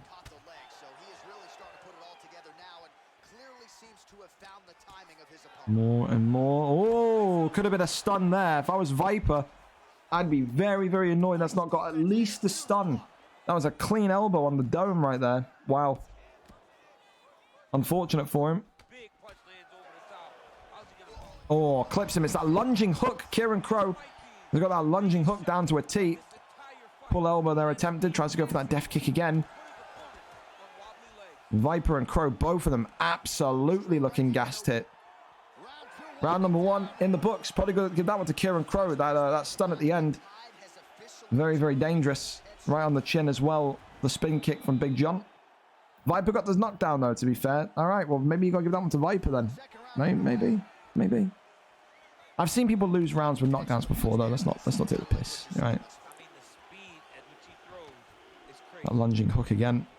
So there's a great kind of way as well to experiment ahead of big fights. Kieran Crow doesn't want to maybe jeopardize his ranking too much by taking another featherweight loss.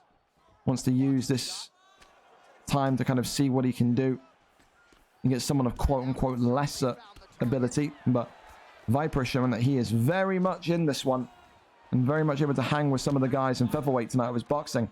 Which is incredible compared to where he was back about 5-6 months ago in that middleweight division.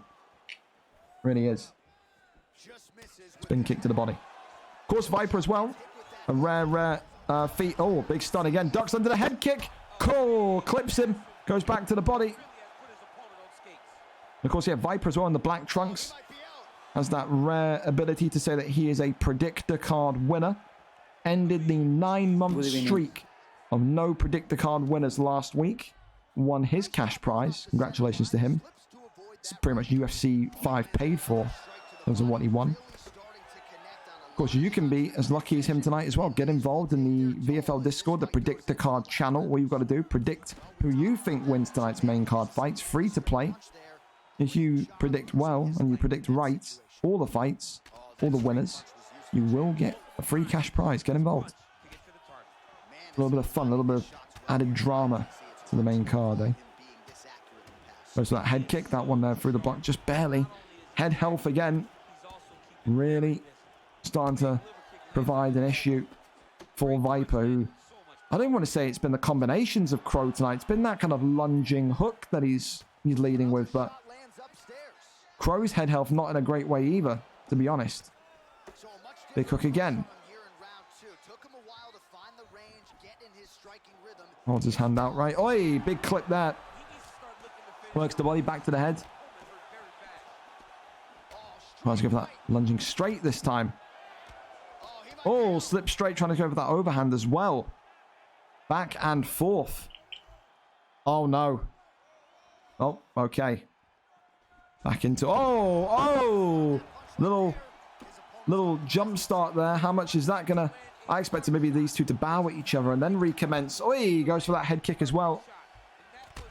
Oh, rocks and drops him. There's no jumps here, though. Lunging straight through the guard. Wants to go with that head kick again. Oh, head kick right in the neck. And Kieran Crow lining up the potential kill shot here as Viper starting to freeze and get a little bit more stuck in the mud. Works that body shot. A bad respect as we go into round number 3. Wow, wow, wow.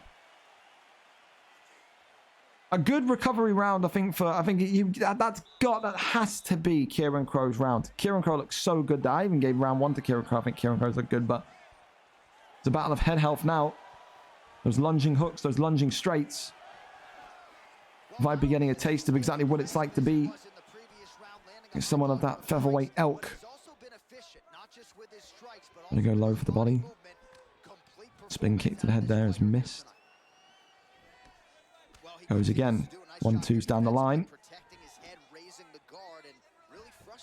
Oh, big lunging hook again. Goes underneath though. Body kick.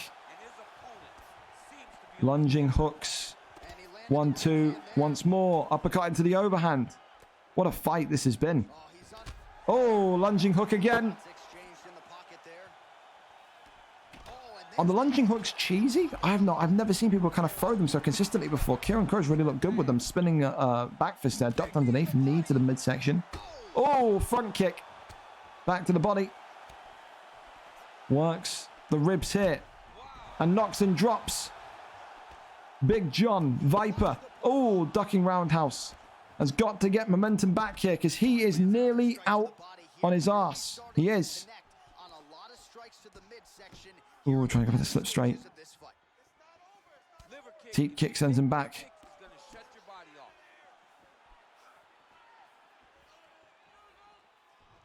Oh, there it is though. It's that lunging hook. I think he was lining up. He was timing up. It just felt like in that last kind of 5 seconds, he was just hovering to the side to try and get it. And he does get it in round number 3. A good fight, a good scrap, a good stand-up bout between those two there. And I think Viper today will have earned the respect of Kieran. I think Viper is, again, looking very dangerous with his hands. And Again, he gets the opportunity to show his skills there tonight. 2018, one judge had it to Viper. The others had it 1918, but there you go. Listen, can hang in there with some of the best strikers he can. But tonight, not his night. Maybe it would have been different if he went for someone that isn't Big John. Kieran Crow gets it done in round number 3. Congratulations to him. A top performance. Top performance indeed. No performance bonuses, though, for an exhibition. It's just how I go. Next up, then, Matimbu and DWKB is up. Matimbu, 1-1 coming off of a loss. DWKB, 0-2 in a division, which he says that he believes he can get wins in. Matimbu, one of the most fearsome Brazilian Jiu-Jitsu artists, ground game artists, submission artists you'll find. DWKB, equally a very, very talented kickboxer, will need to handle, though, the pressure that Matimbu puts on him tonight. Does he get his first win, or does Matimbu get back to winning ways, go 2-1, and break into that top 15? And we find out together. Number 18 against number 21. We are up and over to it. We are up and over to it. Matimbu live for us. Here, there, set, and ready. Matimbu opting with his calf, as well as DWKB opting for his calf. Also a boxer showboat against the Jiu-Jitsu Vanguard, as always. Nothing really there. I'm not doing a fight of the night for an exhibition. You're out of your damn mind. No, never happening. The hook ain't cheese. Okay, I've never seen people throw it so smoothly. Was very, very impressed with how smooth he threw that lunging hook, to be fair. Was good. Was good. Was good. Here we are then. Matimbu and DWKB. DWKB, one of those guys that you just really have a soft spot for. Always so respectful. Always down to fight. But this lightweight division, man, it's filled with challenges. It's filled with obstacles. Matimbu, probably on the Mount Rushmore of welterweight champions. One of the most dominant ground artists you would have found at 170. Comes into lightweight, knows it'll be a little bit of a jump. I think he's felt that jump. But knows he can very much achieve what he wants to achieve in here. Of course, in the red velvet robe, DWKB, Matimbu in those jet black trunks. Matimbu will be looking for takedowns, will be looking for ground domination. DWKB will be looking very much to keep this fight on the feet, keep this fight going with kickboxing. And maybe that's a testament to how respectful Matimbu is towards DWKB and his striking. Because even though DWKB is 0-2, from what we've seen in the clips, in the highlights, in the footage, very dangerous when he's allowed to kind of strike at free rein. Matimbu, no doubt, will be looking for another submission victory, extend his career streak of submissions. But Matimbu's internet connection here is struggling. We'll say that. So when the stream starts to buffer and you see those colorful pixels come up, that means someone may be downloading porn in his house. Awkward indeed, but for now, nothing really enough to kind of sit there and talk about no contest. Going for an armbar, though, from side saddle. A dangerous position, of course, against one of these submission specialists. And DWKB looking like he's okay off the rip, but Matimbu is a nightmare. He can read those patterns so easily. Got to alter the speed and change the direction, to which he does, and rolls him forward into a brilliant side control position. Trying to go for a Darce choke. That one there, not able to be locked in. Sprawl is denied. Wonderful from DWKB there. Crosses over now into top mount. And the old man that DWKB has, wonderful beard, by the way, DWKB, will say, hey, listen, you want to stay down here? We'll stay down here. Let's give it a go. He's dangerous, is Matimbu. Flips him, gets him back into dominant position. Works, strikes to the body now. More and more. Tries to advance to top mount, says no. Goes to full guard. The leg lock. Dangling there. Is he going to opt to go for it? The posture up. It's a couple of strikes, then pulled back down. Elbows here from bottom.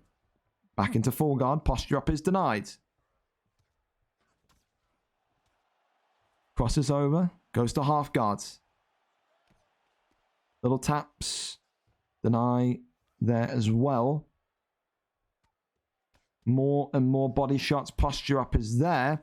And now vicious ground and pounds coming in. Rotates and flips him once more.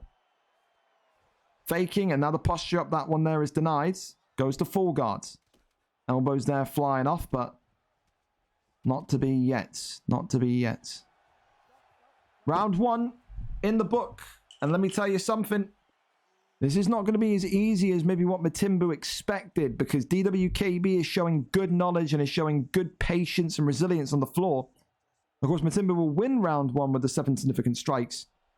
Matimbu is looking to very much neutralize and take away all of DWKB's base, which and his foundation, which is that lightning fast kickboxing. Immediate takedown off the rip. And this is exactly where he wants to be. Back into this wrestling ground game we go. Gets into sprawl. Works the shots to the body. Gets up, pulls him back down, goes for a Japanese necktie. That one there is denied. Good reactions there from DWKB. Continues to work, punches to the midsection. Grabs the leg, pulls him back over into half guards. Posture up is there. More and more flying forward through the guard. Posture up. Goes over into side control. Elbows coming off. More and more. Goes to half guard. Posture up is denied again. Tries to go for the flip, and Matimbu not going to be shaken off that easy. He's happy to stay here all night. He is. Wants to follow his friends. Or maybe his training partners, maybe we could say instead. Up into those elite divisions. Of course, Matimbu with a very similar, you could almost say, fight style at this point to someone like a Fish 14, who is just so dangerous and lethal on the ground. And now the necktie is locked in. And now we have to see if Matimbu can crack the code. It's a good start on the submission offense. Again, he's showed in his time at welterweight the choke offense. Way more his forte. He won't need to worry about these mini games in UFC 5. But tonight, the UFC 4 superstar Matimbu gets another submission and taps out a lethal kickboxer in DWKB. Everyone knows how good DWKB can be on the feet. And sometimes when you're known as someone that's so lethal, despite your record, people are going to have that super respect for you and take you down and just try and completely take it all away from you. A big victory tonight. And another win for Matimbu via submission. Who can stop this man? That's the question. He'll be hunting and gunning for a lightweight title shot before the turn of UFC 5. Probably as well for me. Submission of the night so far. Japanese necktie is always applauded and appreciated here.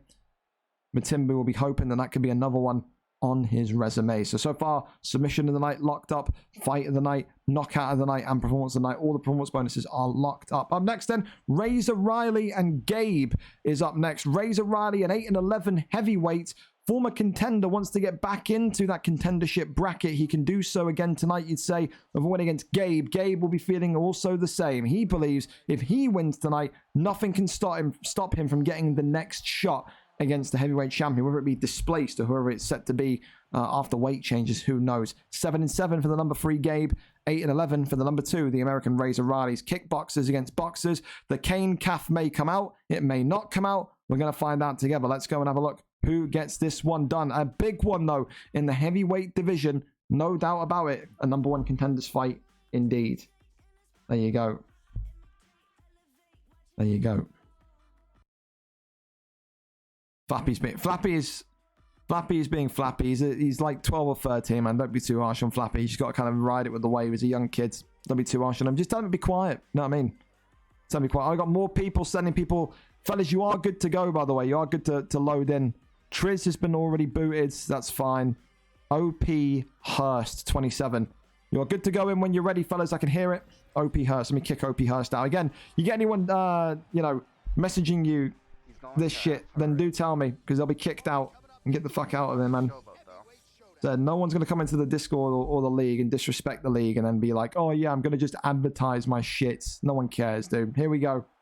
We're there, we're up, and we're ready. So, a number 1 contenders bout. Riley, of course, with Junior Dos Santos in the yellow. Of course, you've got Kane, the big red machine, the big red monster in Gabe. Gabe, of course, coming off of one of the worst streaks that we've ever seen in the heavyweight division, let alone he's ever faced as a competitor. Back already with now a humongous win streak where he believes tonight if he can defeat the former #1 contender, there is nothing stopping him achieving that heavyweight goal before UFC 5. He's been grinding, he's been working, he's, again, worked so much on his boxing in particular since he's come into the league, and it's a wonderful combination into the death kick there. Razor Riley has never really openly been a guy to demand title shots, to demand anything, but the thing that he has been demanding is a move to light heavyweight. He believes he's ready to get back into that division and start to right the wrongs of that situation when he was in there before. I think he's also never faced Razor, or Riley, should I call him, is quick starters. Guys like Gabe who just get right in his face and immediately start to tee off. And that's exactly why I think you can see Gabe has got that first stun. Just Razor more happy to keep it calm, more happy to keep it composed and just kind of work off of those scraps in rounds 2 and 3.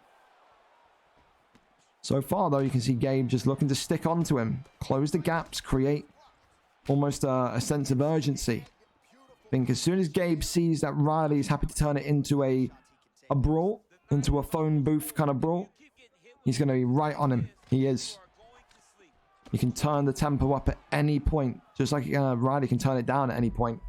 It's a battle of volume, isn't it, really? Tries to go for that death kick there through the guard. 1-2's down the middle again. Big hooks there. Flying forward. Big straights again as well. Uppercuts. Jumping knee. Riley just struggling to get his connected shots on. You can see he's not comfortable in the pocket. He is continuously walking away, trying to strike from distance. Body kick there coming in from Gabe as well. And again, Gabe, probably one of the biggest confidence fighters you'll find. This was a guy that, again, was really shot of energy, really shot of kind of belief that he could really compete on UFC and VFL. So went on that 5-fight losing streak. And then it just took that light switch moment, that first win. And now it looks like he can't be stopped again. Body kick there, connecting, going for the midsection himself. Just keeping distance once more. 1-2 down the center line. Hooks again. Off the double jab, but nothing. Spinning and turning. 1-2 down the middle again. Riley just looking to get his shots connected. He doesn't want to throw too much, just wants to make sure that he's got something to work with in rounds 2 and 3. Traditionally, Riley has always looked better in his second round than his first round. Not traditionally a fast starter, but a good fast responder. First round, clear as day. The big red machine, Kane, aka Gabe, getting that one 10-9 to Kane in the red. Junior Dos Santos, of course, for Riley, going to need to find a recovery. Here we go. Round number 2. Oh, it's a cheap shot. It's a cheap shot. Goes to the fake glove touch and goes for an immediate death kick. Oh, he's not going to be getting too many friends in the heavyweight division with behavior like that. He's got to make sure he can win this fight now. The boos ring out. The boos ring out. Yes. As they're both now in this kind of weird standoff. No one wants to throw the first strike. Goes to the body. 1-2 down the middle again. Uppercuts there. Wonderful.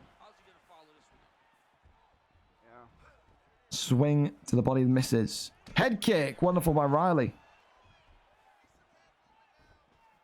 Straights down the middle again. Big one. Takes the leg, shoots the leg, gets the takedown.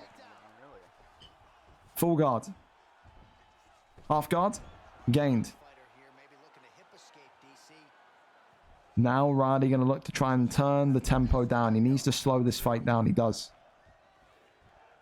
Gabe, of course, may be fighting like he's on a crunch limit because I think he's currently involved in the ATB on FIFA. Needs to get back in before the next match starts. But he's got to keep his composure here now because he's eating a big rock. Head health is by no means in a great position for him either. Riley continuing to pivot, continuing to hover. Now Gabe just looking like all he's got left is a death kick. Off the jab straights. Uppercuts. Continues to pepper. To flambe. Spinning back elbow. Elbow there. Oh, drops it with a straight though. And the American going to jump. Of course he will. He got fake glove touched. And Razor Riley has done it. The winning streak of Gabe is over. The American will probably spit on the downed opponent and say that's what you get for fake glove touching. Gabe loses after a tremendous comeback of form. Razor Riley shows that he's still one of the best boxers in the division. And now Razor Riley will have a decision to make. Does he want that move to light heavyweight? Or will it be one more month at heavyweight to try and secure the gold? Decisions to make. Was that his final fight of his heavyweight tenure? Or was that the fight that leads him to heavyweight gold? That's the question only he can answer. But a big comeback and a big victory for Riley. He wins it in round number 2. The American gets the job done. There you have it. Just like that. Wow. Big from Riley. Big. It's a big decision that he's got to make now. Up next, though, Polo God and Jamie27, also known as Frenchie. Polo God coming into this one tonight, 3-0.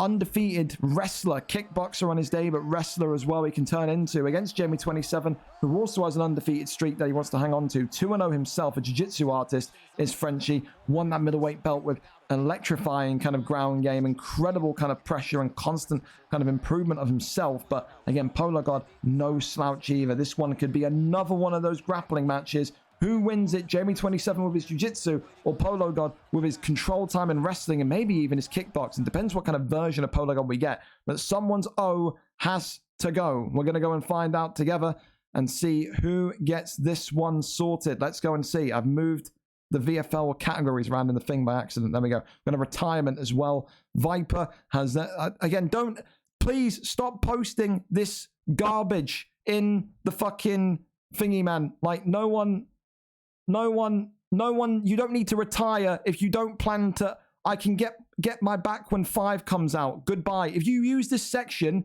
it means you're not coming back in 5. So Viper, or people that know Viper, you have to make a decision. If I'm on stream or I'm get to the end of the stream and this is still there, that is me. That is you telling me that you want me to remove you from the rankings and you will not be back in 5. I don't need a 3-paragraph or 3-sentence thing to say that you're not fighting for the next 3 weeks. No one cares. Like, no offense, man. You don't want to fight on UFC 4 again? That's fine. This is a retirement channel, bro. You use this channel to retire. Not from the game, but from the league. So if this is still there, by the time the stream ends, you will be having your tags removed, you'll be kicked, and you won't be welcome back in UFC 5. Because again, I'm not de-tagging people for 2 weeks and then re-tagging people. Only use this channel if you're retiring from the league for good, as in you're not coming back in 5. If you're not, then delete this, because it means nothing. It means absolutely nothing. Christ, man. A 3-sentence speech about how you're not playing for the next 2 weeks. Like, honestly, what are we doing here? Come on. Holy fuck. We're there, we're up, we're ready. Polo God with BJ Penn, Showtime Pettis for Jamie. You don't want to, brother, there are people in the Discord that have done their activity fight last week and have said, yeah, I'm not fighting into UFC 5, but I will be fighting in UFC 5. Again, you don't need to sign up for fights. You fought today. The next time you need to fight is UFC 5. Just don't sign up. You ain't got to do a fucking retirement and a picture of gloves. It's just cringe. It's weird. Is the volume even on? Oh, there is. There we go. It's very quiet for me. Listen, Polo God as well picking BJ Penn has to be aware that he's got all those defensive perks on. He does. There's going to be no real ability to do anything in terms of blitz. Jamie, of course, has got a great pick in Showtime Pettis. Knows exactly how to use the ground game as well. Knows exactly how to use the rubber guard. It's one of those where he's just got to make sure that if he goes down there with Polo God, he's prepared. Polo God shooting the first takedown and the takedown there being denied. BJ Penn liked for his power, liked for his kind of short, stocky nature. Some people hate him for it. Some people love him for it. You are Showtime, a guy that, of course, won the lightweight belt with BJ Penn. I'll tell you that it's fantastic to work with. Again, great for pressure boxing as well as BJ Penn. So maybe that's what Polo God's kind of plan activity is this evening as well. But again, takedowns so far are not coming through. And Jamie, aka Frenchie, he's saying, listen, you have to try a lot harder, a lot more than this in order to kind of get me down. But works the body, goes for the overhand, works the jab into the body kick. and then gets the deny there. Big knee coming off there. 1-2 down the middle. Hooks there, but nothing. Uppercuts coming in off the 1-2 again. Body kicks there. Off the jab straight. Goes back to the body shots. Ripping shots to the body. Wonderful work. Clinching him. Off the 1-2s. There's that slip straight there, but goes back to the body again. Minute and 28 left of this first round. Again, very, very tense between these two, especially since Polo God can't find the answer to secure a takedown. Jamie, though, is just eating shots. He can't continue to eat so many shots. He's just eating so many open and clean shots. That's all going to add up going into rounds 2 and 3. Of course, you'd say he's got the head health advantage against the BJ Penn right now. You would. But he can't continue to eat so many. He can't. Just hovering and petering backwards. Goes back to the ribs. Off the 1-2s. Goes for a body kick again. Question mark kick is there. Goes for the midsection. Oh, it's a slip straight there, though. A mini one. Polo God. Looking very, very good so far. 1-2 down the middle. A little bow of respect there, but listen, Jamie's going to need to kind of up the ante here. It just feels like Jamie started a little bit too slowly. Started a little bit too lackadaisically. Going to need to just really up the tempo here. Try and match what BJ Penn's doing, what Polo God's doing, because it's looking like the lack of takedowns are not bothering Polo God right now. He's happy to just keep this one standing and box the face off. Oh, clips him though. Polo God making a very, very bad mistake going into the hook. And now there's the takedown. Another good bit of defense by Jamie, though. Jamie wanting to show tonight that he can stand on the feet against some of the very best. 1-2's down the line. Jab straight. Jab straight again. More and more coming forward. Wants to go for that slip straight overhand. Goes to the body. Off the jab hook. Jab straights again. And now Jamie's doing exactly what Polo did to him in round 1. It's a fascinating turn here. Knee to the midsection, misses. Uppercut there, clips. Polo God, though. 1-2 down the line. Spinning back fist connects. And Jamie now jumping onto him. Is this going to be the end here? Polo God. No, not out yet. Jamie 1 strike away from extending his unbeaten run and ending Polo God's. But this is where Polo God probably wanted the fight to be. He's tried 2 takedowns before this fight. They've been denied twice. Little taps here going with the attempted get up. That one there not happening. Not seeing too much there. Posture up is there. Goes over into side control. Elbows coming in. Goes to full guard. Posture up is denied. Going for an omoplata. Lovely. 2 minutes left as well. It's good time, but again, you talk about someone that's got submission knowledge beyond their level. Look no further than Jamie 27.